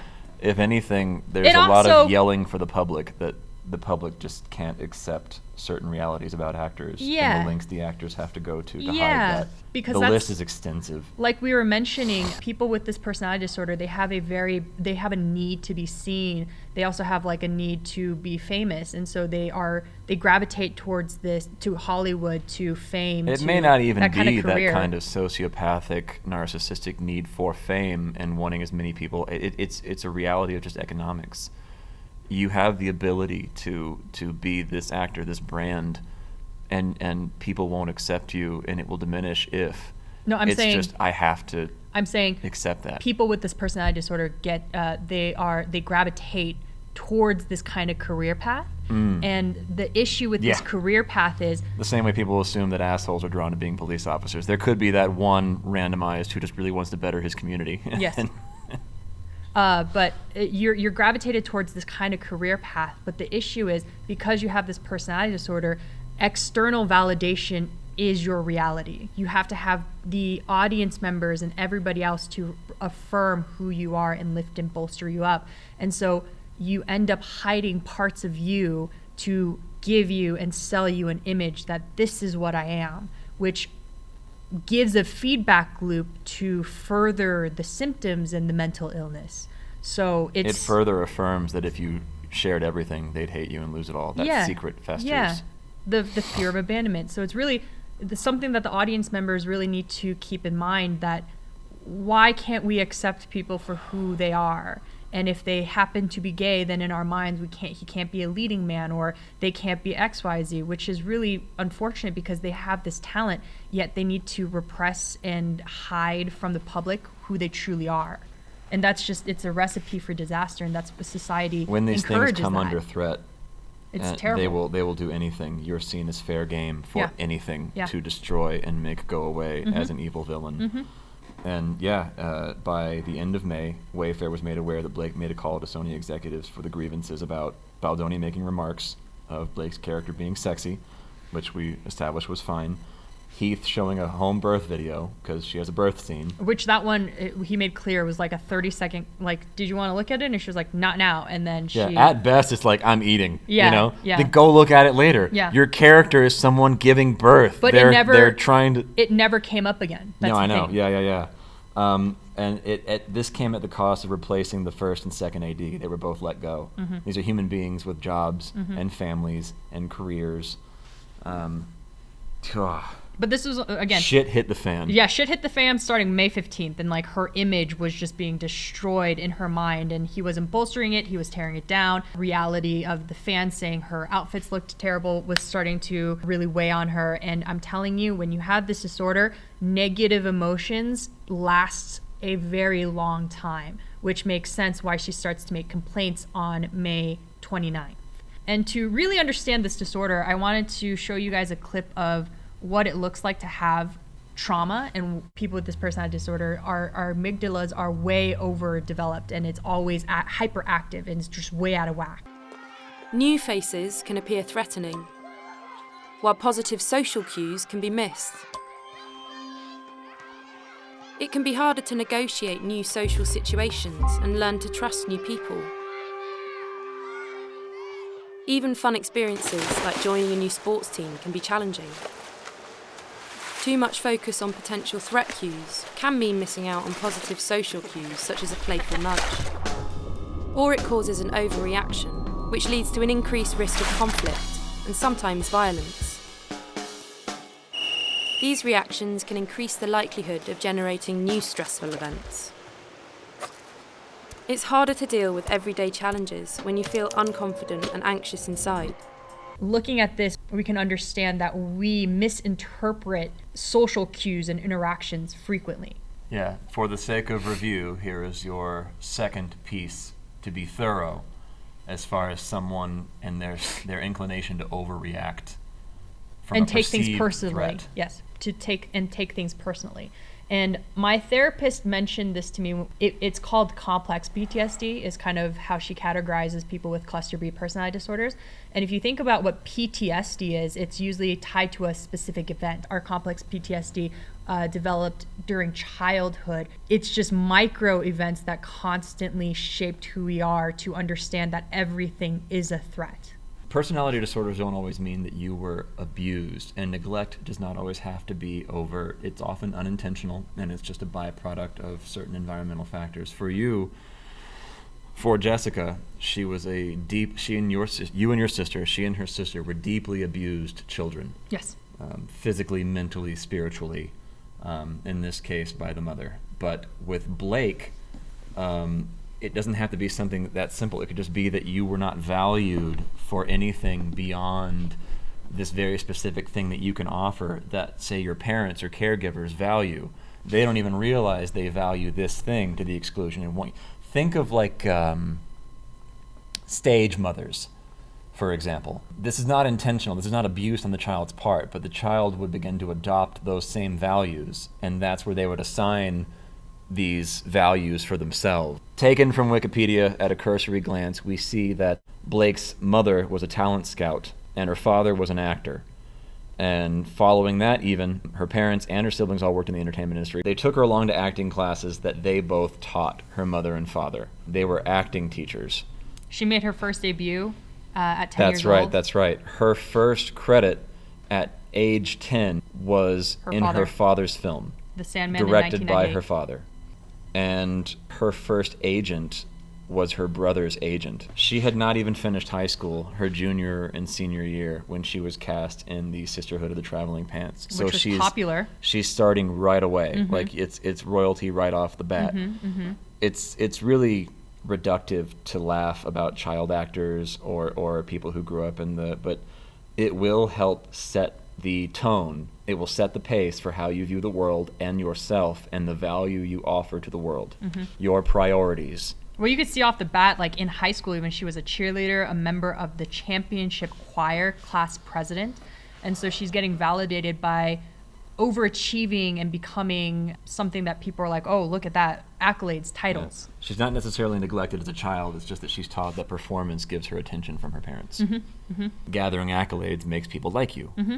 and then early success when your brain is not equipped to modulate that or moderate it. Yeah, it will do more than nothing to shape someone into the outcome. For her very first movie, she was nominated for Teen Choice Awards. She starred in Justin Long's Accepted. It was a minor role, but then she received an award for that. That's right. She was the love interest in Accepted. Yeah, and then she just gets into Gossip Girl, and we know her as Serena Vanderwoodson.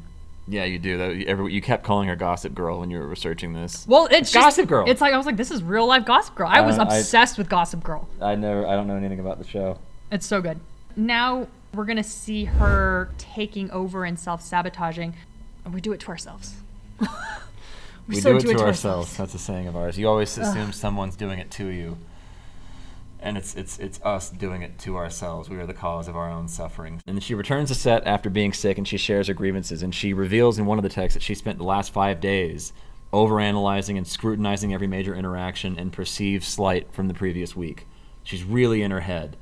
And so she calls a meeting to discuss the grievances. The team thought that these were all already resolved. So now we're into production. Most of production has stopped or it's paused because of a strike or something, or COVID. No, it's the SAG strike. That's right. During the SAG strike, production pauses, and Justin is going over the dailies, which are shots from the film in the editing bay, and she wants to take a look at them and begin editing as well. And he's saying, we can do that. Let me get it together first, and then you can take a look. I think it's really good. He's doing the same thing again as he was with the contributions for the script. Supportive, but like, hang on, I gotta get, this is my job. Let me have my time here. This is where Jess is pretty sure you can really begin to see the slow descent of Blake doing the thing people with personality disorders do best, which is self-sabotage. It's the self-fulfilling prophecy. That's why your relationships are always suffering. Like, you will always have very volatile relationships. So Blake reaches out to Justin asking to view the dailies in the assembly cut for the second time. The first time was June 13th, 2023, during the SAG strike. Baldoni responds with, I'm excited to show you when the time is right. This is going to be cursory because people can follow, you guys can read through it, but you guys know the general gist of it all, the story. Yep, and you can follow along so that you don't believe that we're paraphrasing or unfairly misrepresenting this material. It begins to emerge that Blake won't come back to film, and she will not promote the material at all unless she is directly involved with the editing process. She wants her own cut of the film, and she holds herself hostage. She pretends she won't come back until there are certain demands that need to be met. The 17. The 17 demands, points. The 17 points. And Wayfair and Justin, they're non-negotiable, have to sign them or they don't get her back. And so they concede to these demands. And in one of them, she sneaks in the editing privilege. Yeah. Which she did not sign on for. Justin Baldoni, December 27th, 2023, he writes an email to his team saying that he's pretty frustrated and sad that Blake Lively has taken over everything, but he has no energy to fight, so he'll give 98% of her demands. And then they wrap up filming. They finally wrap filming in January 5th. So from January to February 9th, 2004. Blake admits to no grievances. She's agreeing to completing the film, marketing, and releasing the film safely. And Baldoni goes to the editing bay to edit with his two editors. And then Blake petitions Baldoni through another producer, an A-list producer, and requests to join Baldoni there in the editing room. She says, I'll just be in the passenger seat, no big deal. She has a very limited amount of time until April to edit because she's filming another film. She can't promise to promote the film if she doesn't get to edit the film, if she can't be involved in editing. So now there's new conflict continuing. And she demands to edit her own way now after that with her own editor. Yes. So they're worried about holding up production, and yet Blake demands an extension, and she pushes the deadline from May 1st to May 8th. She also insists that Sony and Wayfair hire the editor she's worked with before, and they pay for it all. Wayfair considers to grant a request if she can sign the acting agreement that you'll promote the movie, and she won't do it still. She starts doing other weird stuff, like take Justin Baldoni's name off, filmed by Justin be removed from the movie poster, otherwise she won't approve the trailer. And she said she'll change her mind to secure the use of the Taylor Swift song, My Tears Ricochet. Yeah, she'll secure the use of My Tears Ricochet from Taylor Swift from the trailer. Justin gives in to her demands for the fear that the film's release will be delayed. May 10th was the final day of which Blake was approved to edit. She requests to show her cut, her edit, to her friends and family. Hold on. It's important to mention that she extended from May 1st. Yeah. That was the extension date, but she pushed it back until May 10th. Even if it were Justin's fault that he held up production for an hour and a half, the almost remarkable lack of self-awareness and hypocrisy here that she held this up for days, past the date they were giving her, after she already asked for an extension. Yep. And she wanted to show her version of the film, where she used an editor from Deadpool, friend of hers and Ryan's, to family and friends. She wanted to do a test screening. And meanwhile, Baldoni does an official audience test screening in Aliso Viejo, California. I hope I'm saying that right. And it got a 94% approval rating with females under 35, which is their target audience. They're super excited about it. And by May 20th, Blake had just returned from her friends and family screening feedback, and she's emboldened by this. So she demands another screening test with audiences. She promises with the producers that whichever one scores the highest, she will go with that version. This is, again, all the expense of Sony and Wayfair. Yes, I want to give a personal anecdote here. So remember when I said Do you want to wait until? Yeah, let's do your thing. Yeah, because you want to do it now. The friends and family thing, I want to give that Here's a little where, credence. Yes. One, I was telling you guys that we are imposters. It's not that we feel like imposters. We are actual imposters, and we tend to overextend. And there's this thing in our mind that it's pretty much, I can do all of that. It's pretty much this. He created a beverage line, a caffeine-free energy drink called Bright Owl, and he was brighter is better. And he was supposed to meet with a investor, and he asked me. I was like, "Oh, I can make a pitch deck for you," and so he was like, "Oh, okay." And he sent me the information, and mind you, I've never made a pitch deck before in my life. I did not know that. Didn't tell him that. But I was like, hey, how hard could it be? I can just do it. You'd give me the information, and I was like, look how pretty it looks. Look at the icons I use. I picked this color, and it looks so good. And the friend and family that I picked was somebody who did not speak English and who's also never made a pitch deck. And I was like, hey, how does this look? Great feedback. You picked a friend who only spoke Korean, and she's probably like eating a sandwich, and she's like, yeah, it's good, looks good. Yeah, and I was like, and you perfect. Were like, good enough. Yeah, and I sent it over to him. People are talking about how good this is. It's so good. I had to close the laptop down midway through and riff it on my own. The pitch deck was so embarrassingly bad. We didn't get the investment. No. We did get an offer. I didn't take it. Oh, good. I remember that. It wasn't then, but yeah. I didn't ruin it. Yeah. No. I mean, you did. But like, okay, I ruined it. But he still wanted to invest, so that's good. Yeah. I didn't contribute. Yeah. When she tested with her screen audience at Wayfair's expense, it tested 82%. So she agreed that if they liked his version more, the focus group, they'd go with it. That was the implicit understanding to finance all this and move forward with it. And then they liked his version better, and she still doubled down and said, no, we're going to keep mine still. I don't care what you all say. Y'all can't tell me nothing. And I've done that before. Yep, it becomes, again, the lively show, and she forces it. It's also important to note at one point, one of the editors leaks to Justin that she was still incorporating Justin's cuts into her cut, but won't tell him. I'll die before I tell you that. It was clear that it was the lively show, and she wanted full control over being a director, a financier, and the studio behind the picture, which is important. Right. I remember then she requests to Sony to get producer's credit, like a Producers Guild credit, PGA. Yeah, PGA. Not just an executive producer where you threw money at it and it's kind of just a title. She wanted to be an active producer. Baldoni and Heath and the team believe she doesn't deserve it. Heath mentions it doesn't feel right to misrepresent her contribution. That response displeased Blake, and she said that the men did not submit the letter. Any goodwill left has now gone. When they didn't do that for her. That scares Heath them, Justin. and they give in again. And writes their letter of recommendation. And they write the letter of recommendation. Yeah. And then Sony says that Blake and Maximum Effort, which is Ryan's production company, quote, was running the show. I think now is the time we talk about Bright Owl. Yes. And that product launch. The eerie similarities that I had with how Blake acted and how I acted. I was telling you, I was a shrimp between whales, right? He's really talented. Now not only is he an incredible writer, a gifted producer, but he's really good with brain chemistry and health, and he's really conscious about that. And so he formulated Bright Owl. No help of anyone. which was a supplement line designed to help people get through the day on clean, sustainable energy, non-addictive, no tolerance and withdrawal, a caffeine-free alternative, and then one that had half the caffeine of your average energy drink. And the plan was to disguise it and wrap it up in the clothing of an energy drink, an 8.4-ounce aluminum pop-top can. We wanted Jessica to have a sense of self and something to do. I had that with my brother too. And I was bringing people in. We could all work on this together. And she began stepping on everyone's toes, putting everybody down. I'm the boss. Nowhere was that. So I remember we flew out to the flavor house because the back and forth was taking too long mailing, and we would save more time if we were there in the lab and they could come back to us with suggestions in real time. And you kept us there tweaking the flavor because it, quote, tasted bad or whatever as far as you were concerned, and everyone was pretty satisfied with it. There's a lot of functional compounds in this. Everything here serves a purpose. I worked very hard, and it was impressive that we could pull it off. And you kept us there for the entire day. Like, the lab guy was like, yeah, I'll go do it again.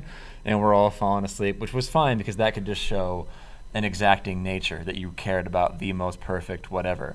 Where it starts to emerge, the mistake we all made and what was happening with you comes with the can design. Yes. Mind you, previous to this, I went to a brief coding school, and I realized I'm terrible at coding. I was like, my brain doesn't do math like that. And it advertised anyone could code, and I was like, that's not true. I was like, I cannot do it. I don't know how to do this.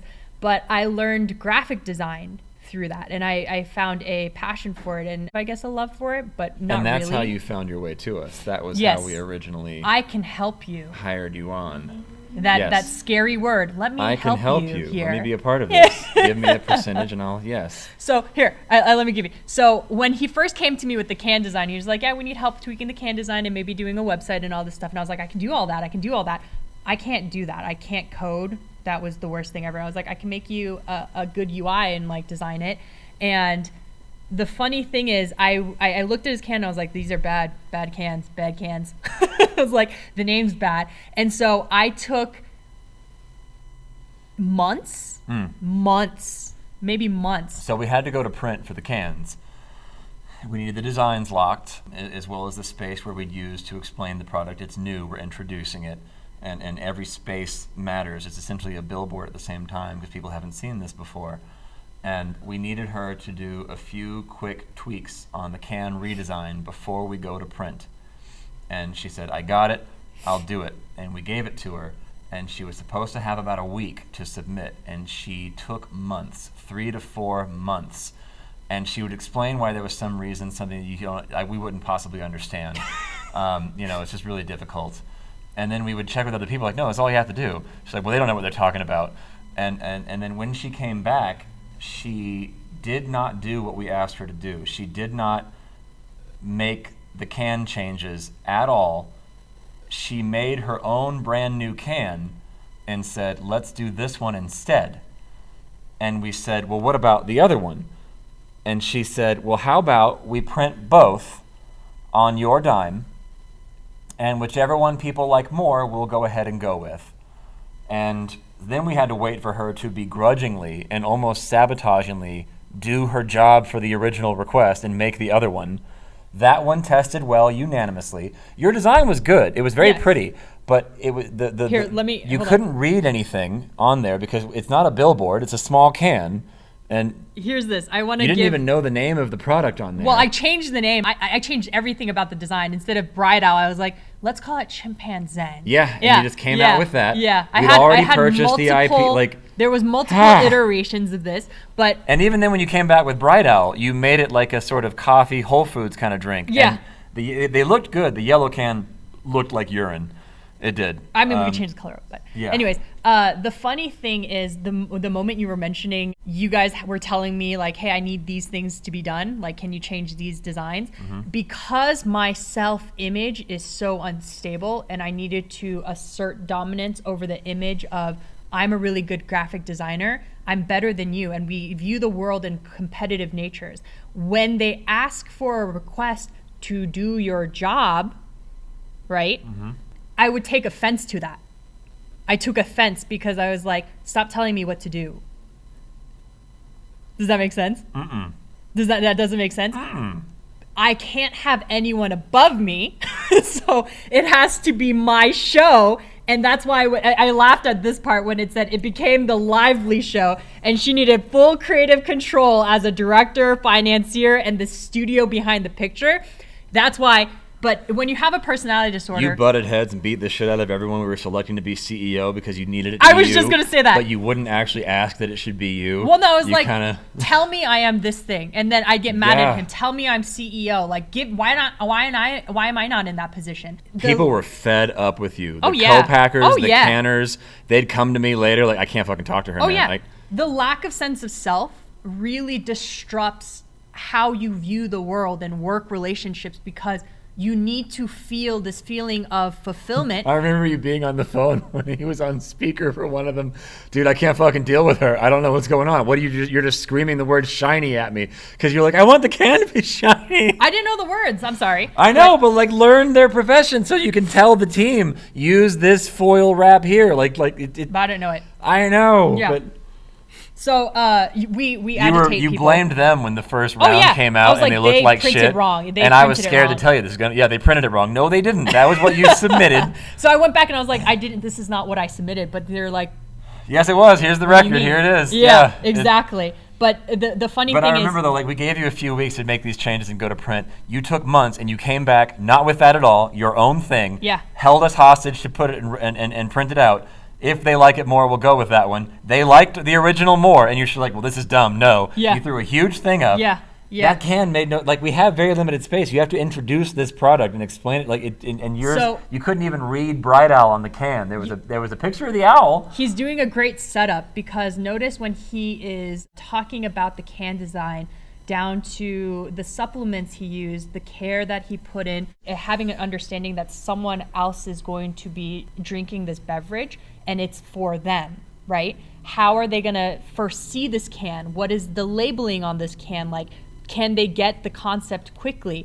But when I'm designing something, or if I was doing, it was always in my purview. Like, I want this to look like this, and it's for my satisfaction, for my benefit, which is a perfect segue to why she was tone deaf during the entire promotional. Some of it we would intentionally press the shame button, and then she'd make I don't know the face, just the shame face where they go, you know, and everyone's watching. But she printed like this giant billboard of print, and then we had key things we needed the consumer to know and learn about when they look at the product. And then she just squeezed it all, kind of like a medical disclaimer for prescription medication at the bottom. Side effects may include. And we were like, you can't even fucking read that. She's like, yes, you can. I'm like, no, it's not on a billboard now. It's on a can. I was like, show I me. don't have And room. she starts going, there's no room. And I'm like, of course there's not. But she was doing one. Okay, fine, you can't read it. And her being put through that moment, I was like, she's going to beat the shit out of me later. Oh yeah, for sure. Which I'm telling you leads perfectly into the tone deaf segue of her promotional tour and her whole grab your friends and wear your florals. With this personality disorder, one, you can't feel fulfilled because that requires somebody to have a sense of self, to orient themselves, to challenge themselves. But the fulfillment doesn't come from you. It comes from other people validating you. And so we can't feel empathy either because of that. Because we don't have our own internal experience. Right. We don't know how other people will be feeling. We can only orient on how we want to control their reactions. Which makes us. the person tone deaf, and people assume you're being an asshole. Yeah. It's not that you just can't perceive it. You don't. It's not that you perceive it and don't care. Mm-hmm. That is a true asshole. Mm-hmm. Also not beyond redemption. No. But that's not the case here. No. But she lacks nuance in her understanding of her brand, because what she knows herself to be and the image that she asserted upon herself is Hollywood's golden girl, fashion icon, perfect wife and mom, private and classy. And that mode was sustainable up until this film, where the promotion needs to be more somber and address this thing, and she's used to the same. Someone needed to give her new notes. Yes. Like it's hard for her to pivot outside of that management. She doesn't know to do that. She's promoting a movie, cracking jokes, promoting her products. Come watch it. During the Yeah. Which I would have done if but the thing is, the whole marketing even remember when we wanted to put Steph, because Steph, she's hilarious and she's great for YouTube. She's perfect for this face for the can. And I'm here like scrambling and making sure that I'm not hitting outside the lines. And I'm like, oh my God, I'm not a freaking 3-year-old. I know how to stay within the lines. I know I could do this. Why am I panicking? Just freaking relax. You're 30 years old. You know how to stay within the lines. Stay within the lines. And I'm yelling at myself. And all of a sudden I hear other people keep raising their hands that they're done. And I'm like, fuck, fuck, fuck, fuck, fuck, fuck, fuck, fuck, fuck. And then I grab the cookie and I start spitting it and licking it. And I'm like, fuck, fuck, fuck, fuck. Finally, it all broke loose. And I was like, fuck. And his plan was to start a YouTube channel for my sister, for her to promote Bright Owl. Her own product line. Exactly. Instead of someone else's. Exactly. And I couldn't stand that because, again, competitive, every and day I need to be the best as her everything. Sister and sabotaging her sister and punishing me because why not me? Why not me? And it's like, well, there's very obvious Jessica. But, I was getting mad at you because I was like, give me purpose and tell me what I am. But I was behind her too. Like that's what you do. But you have a sense of self. Okay, but people know how to do so many things better than me. You know how to edit better than me. You can speak languages better than me. Someone's better than you at something. She's better than us here. I would have chosen myself even if. A well-rounded human being who can understand that, but when you have a personality disorder, you don't have any of that. When people began being upset at Blake's tone-deaf response, Blake had to assume that this was part of an elaborate conspiracy, an intentional campaign. This is what she would probably do, where Justin planted all these people to make her look bad. And then August the 12th. Oh, God. Yeah, it's bad. Jesus, Blake. I feel like I'm channeling Ryan. Like, behind closed doors, he's like, Jesus Christ, Blake. She files a complaint to CRD, California's regulation department, and then later a lawsuit. On August 12th, after she does that, alleging a smear campaign on Justin's part, Baldoni's agency, WME, shares that Blake and Ryan are furious that Justin positioned them as promoting the film as a, quote, Barbie film. They blame Justin for making her do that, while elevating Baldoni to speak on the more serious message. They believe that Melissa Nathan, Baldoni's crisis PR manager, positioned them negatively and demands Baldoni take responsibility and accountability for the negative press. So Wayfair, Baldoni, Abel, and Nathan are astonished that they're blaming them for Blake's organic actions and the direct result of Blake's tone-deaf marketing approach. Baldoni's team did not contribute to any negative press, but it has to be coming from outside the house. You can't take responsibility, like I'm saying. This got Jessica's blood boiling. I was very upset with this letter. Ryan writes a letter on behalf of Justin and Wayfair in their voice as part of the settlement, demanding him to release this statement to the public, where he essentially said, like, this is all my fault. These mistakes, I'll own them all, taking responsibility. And that's part of being, quote, man enough. He leverages Justin's image. This is part of being man enough, admitting when we've done wrong. And he didn't, is the thing. It's not that Justin's being but the funny thing is, when you see the world only in how you'd behave, that you will die before you admit responsibility or that you were wrong, because you're instinctually thinking that people won't reward you for that they'll jump on you when they smell blood in the water. You assume everyone else is too, that Justin is just being stubborn and won't take responsibility, instead of that's just not what happened. Projection. Yeah, absolutely. And then finally, in December 20th, 2024, Blake files a complaint to the CRD and then later a lawsuit, like we were saying. And the funny thing is, you could see in Justin's text to his PR team, he knows Blake's personality, and this is the kind of person that genuinely believes that she's right and that all the things that are happening to her is unjust. And so I hope we can clarify, because he's right. He knows her, and that's what she truly and genuinely believes. But if you have a personality disorder, like I'm telling you, your emotional state, your feelings paint your reality. So when she feels that she's in the right, which she mostly always does, because being in the wrong is to admit that you are imperfect. And for people with these personality disorders, you can't have that because that's too much shame. And you can start to see societally where people will press on that because they want to get that from you and break you, which makes you double down and deprive them and deny them of that more. When the very thing that feels counterintuitive is what would work here.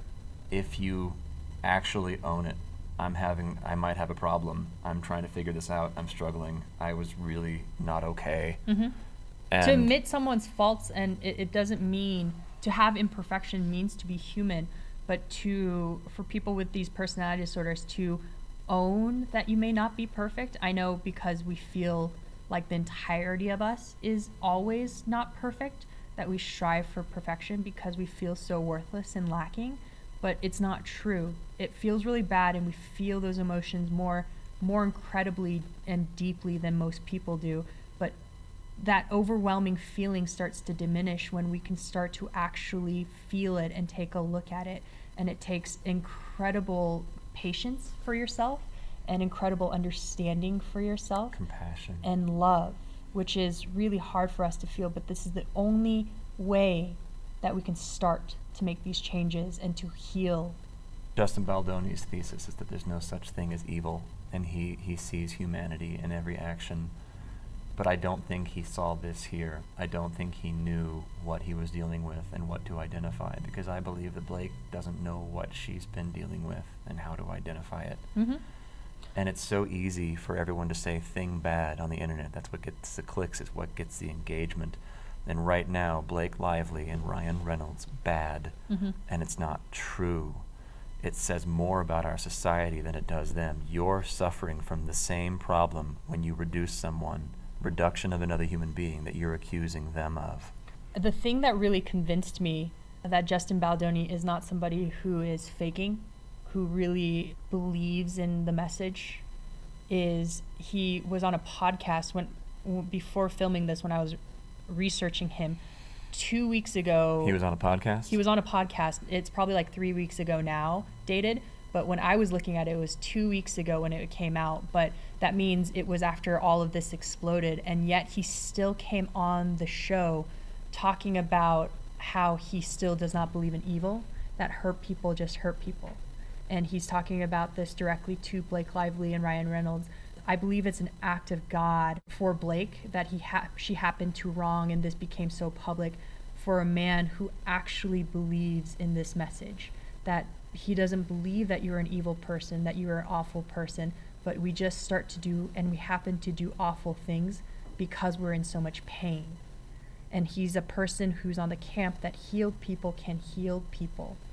And for that, I think it's a miracle for you.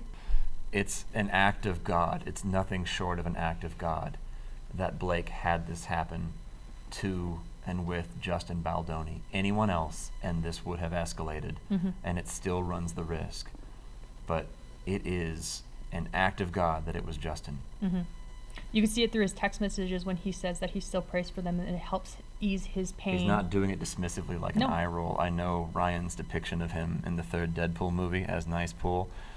The Nice Pool character didn't have dead bodies in their basement. The whole joke, there was no other punchline, was that he's just ridiculously good, and a piece of shit like Deadpool can't stand him. Yeah. That was it. If you can't identify what is afflicting someone, or these disordered patterns of thinking or behaving, and they themselves can't, and if they shirk off that line of thinking due to shame, you're going to miss what can come next. You're going to miss the risks. And now let's just talk about society. Recently, Blake Lively was promoting the film Simple Favor.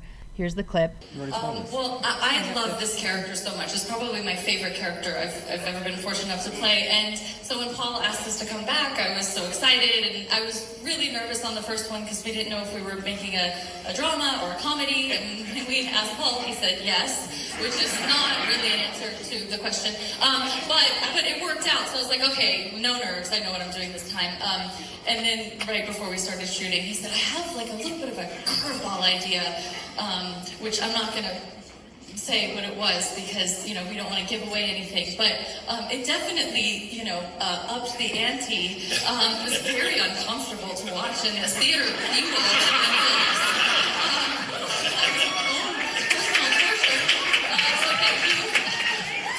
So yeah, it was fun. It's always fun. Yeah, and getting to work with Anna again, obviously, in this incredible group of people is amazing. People are just bagging on her that she's rambling, that she doesn't know how to talk. Like, why is she talking? Stop me. Like, it was just really, it's cruel.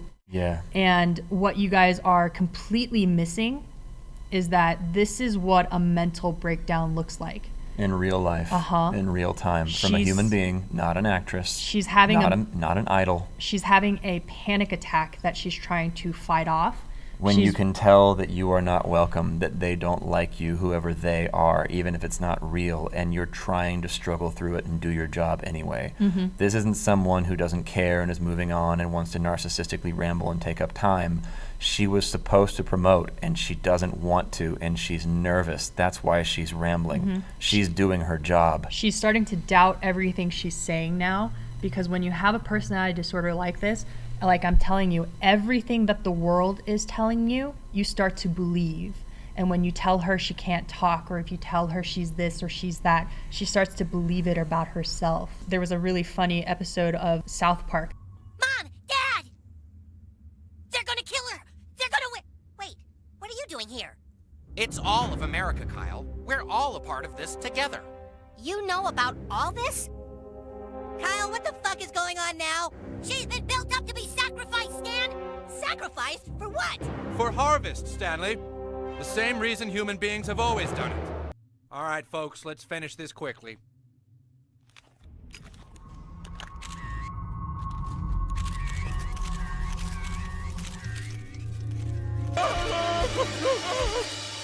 Here, Davy.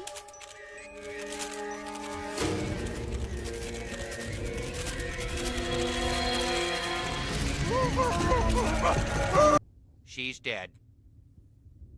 Well, I think it's time for us to leave the poor girl alone.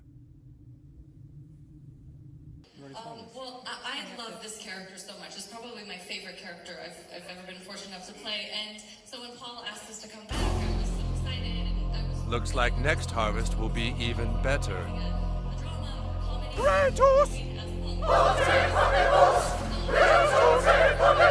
For some reason, society likes to raise up our celebrities just to tear them down. And we see that we reduce a human life so easily. And we as a society speak how important, and now we're a conscious society understanding mental illness and how it's really hard. And this is no way diminishing what she's done. That's not what we're doing. We're not trying to victimize her. We're not saying that what she did to Justin wasn't wrong. It was. But there was a reason for everything. And she needs some help. We look for justice in a punitive revenge way rather than real retribution or even rehabilitation. We as a society need to wait until the aftermath of someone who's completely broken down, it's all over, in order to take mental health problems seriously. You listed here Britney Spears, Amanda Bynes, Tiger Woods. Yeah. We need to see the end of it. These comments are cruel because they want her to break down before they can give themselves permission to feel sorry for her and create sympathy. But it's a red herring. Individuals fall for it, so it's okay to understand that society does too. The red herring of someone being prickly, so you want to squash them down, but that's the very thing that makes them stick their chin out more. They are surrounded. They feel actually under threat. I don't think here anymore it's fake. They are.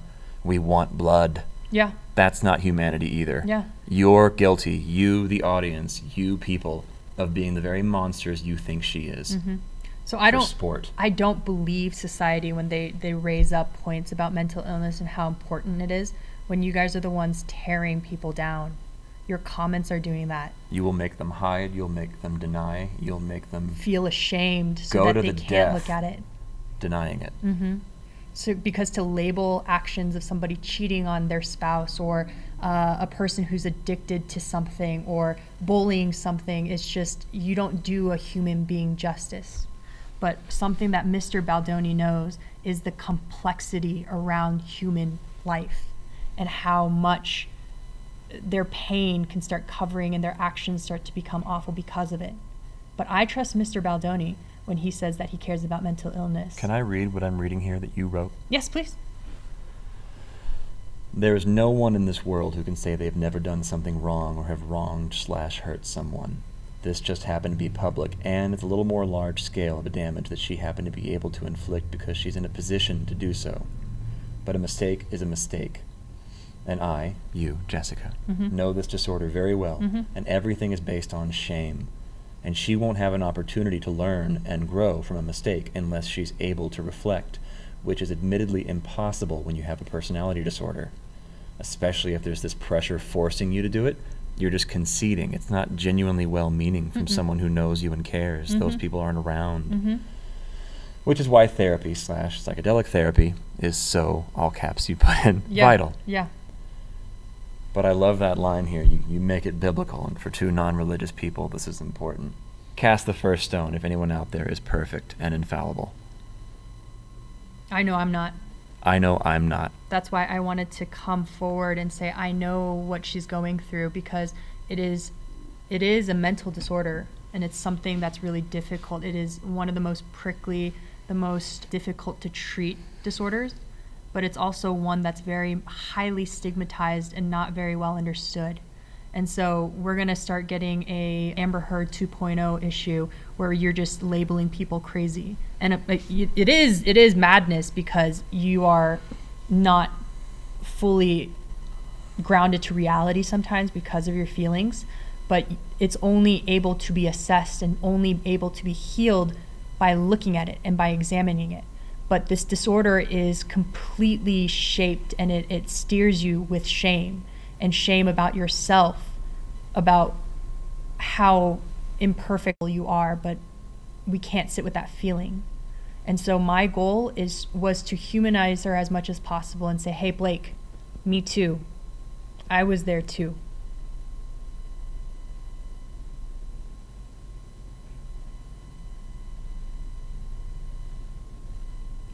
I understand that struggle, because it doesn't feel good. But I'm also on the camp that healed people can heal people. I refuse to cry on your podcast. God. God, you can feel empathy when you can start feeling. Yeah. And I really hope you can have that journey. The thing is, there's a very real reality, then people will scoff at this. And the thing is, the client themselves scoffs at this. We have talked to suicidal people who are trying to kill themselves, and they will switch mid-sentence. That's not me. And you have to hold it because it's such an unthinkable idea. Blake Lively will scoff at this. She's extremely depressed right now. Suicide is not off the table. No. It happens all the time. Celebrities do this. I People with believe personality next week disorders. or 10 days later, you're doing one on a Korean celebrity who took her own life. Yes. It's a common thing, and there's a risk here if the disorder is even remotely true. And it seems like people almost want that. They want to beat someone down. And that someone will deny them that satisfaction to the point of their own life and their own death rather than give in because they don't feel safe. It's become a pejorative. It's a name we hurl. To bring it full circle, there's a reality. The worst case is when it's brought out as an accusation and trotted out to shame you. Amber Heard was diagnosed live in a trial in front of everybody. As a result of the work that you performed, did you form any opinions with respect to Ms. Heard? I did. What were those opinions? The results of Ms. Heard's evaluation supported 2 diagnoses: borderline personality disorder and histrionic personality disorder. Conversely, Pete Davidson, who's a man with borderline personality disorder, it's a little less common, everyone loves him for it. Get out in front of it. But often... Does he talk about it? He does, yeah, he does. He sure does. Like? He has, yeah. Yeah. 1,000%. Yeah. And he's adored. This is something you suffer from, not something you are. Therapists are often afraid to diagnose a client with this because the client will cease coming. They'll be so offended. Yeah, it's so Narcissists don't seek treatment. Borderlines barely do. It's so they'll give them like a bipolar maybe, and then they have a private note. It's just a heuristic, meaning they're going through it and they might be difficult if you refer them to other therapists. It's not fair. No. It's something you're afflicting with, and what you're doing, this lack of shame, this approach, it could save someone's life. And there's a reality that you can turn the world's worst PR crisis and personal crisis for those involved into gold. You can spin gold from shit. You can make lemonade from lemons. Yes. I can see a future where Blake is in the sequel that Justin Baldoni still directs, and I can see her doing the Ben Affleck, Colin Farrell tour, where she does independent movies that deal with this subject. People suffering from mental illness I and personally, disorders, and they're unlikable, and it's a narcissist learning humanity by the end of the film. Some of my favorite movies are always that. Spaceman's about that. Yeah. Yeah, it's so great. But if I were your PR team, I would stop the lawsuit, and I know it's really hard, but I would take responsibility. Stand down. And I would stand down, and I would apologize for these behaviors. You didn't know what you were going through. Won't be what you think it is, and where it is, it will still be less than the one that already currently exists. This is the only way to divert that river in the other direction. And narrative has power. It was no accident she mentioned Khaleesi as the character in Game of Thrones, when there's not a very direct comparison here. Also, Khaleesi met a horrible death by going insane, drunk on her own idea and power and rage. You don't want that. That's not the life or the narrative or the arc you want at all. There's no such thing as a real Freudian slip, but that would be about as close as you can get. Yeah, a more adequate comparison for her depiction would be something like Jaime Lannister, who once did a bad thing and then redeems themselves thinking they're a piece of shit. Or Theon Greyjoy, who did some shitty stuff and then suffered, and we loved him by the end. Small, he felt so we insignificant. haven't seen a tentpole. We haven't seen a cultural touchstone show like Game of Thrones before or since. But the one thing it taught us through fiction is how a character can change. How a character isn't just two-dimensional. Yes. That a person has an arc. More that than one anyone thing. is able to have redemption. When it comes to fame and an idea, we love it being very two-dimensional, perfect, whatever. No. It's not the celebrities who need to change and be what we need them to be for us. It is us who need to understand more and more. And you're seeing that as media becomes less gate-kept, that they're human beings, and you can still like their art and forgive them their flaws. In real life that you're seeing here, as with personality disorders, it doesn't mean you love someone by pretending their flaws aren't there. It is about being gracious about those flaws that you see. So we ask you, Blake, if this ever reaches you, to stand with us in this message that healed people can heal people, to choose a new arc, to redeem yourself, because anyone can redeem themselves. He hurt you, but he didn't intentionally hurt you, and he himself did not hurt you despite the feeling of hurt. Yeah, the other thing that I really want to praise Mr. Baldoni, Justin, for is I've learned a lot about what PR is through this, and PR is a really, really dirty, dirty game. Hollywood, that industry, it propels people with personality disorder. It fuels their personality disorders. But Justin, I believe, knows this, and he used PR in the most sophisticated way that I've ever seen. He's only used it to defend himself, but his entire intention was to never fuel the fire. It was to tamper that fire, to make it go away, just so he just wanted to defend himself. That's all he wanted. But I know after researching this man that it would physically pain him if he would see Blake Lively and Ryan Reynolds not be able to work because of this crisis. He does not want that. It would hurt him. He prays for you. The world needs a face for mental health. Yes. As an example that heal people. Yeah. Please be that with me, because I know personally you can. He knows personally you can. It won't make you a martyr. They won't sacrifice you. It'll actually be the exact opposite of what your intuition tells you it will be. You, the audience members, you're eager to pick sides, label and outcast people from society. It's sport for you, which further fuels mental illness. If you want to stop this, this is how. Yeah. This is why I told you I don't... PR doesn't hide the truth. PR should condition the audience to fucking eat the truth, accept the truth. Yeah.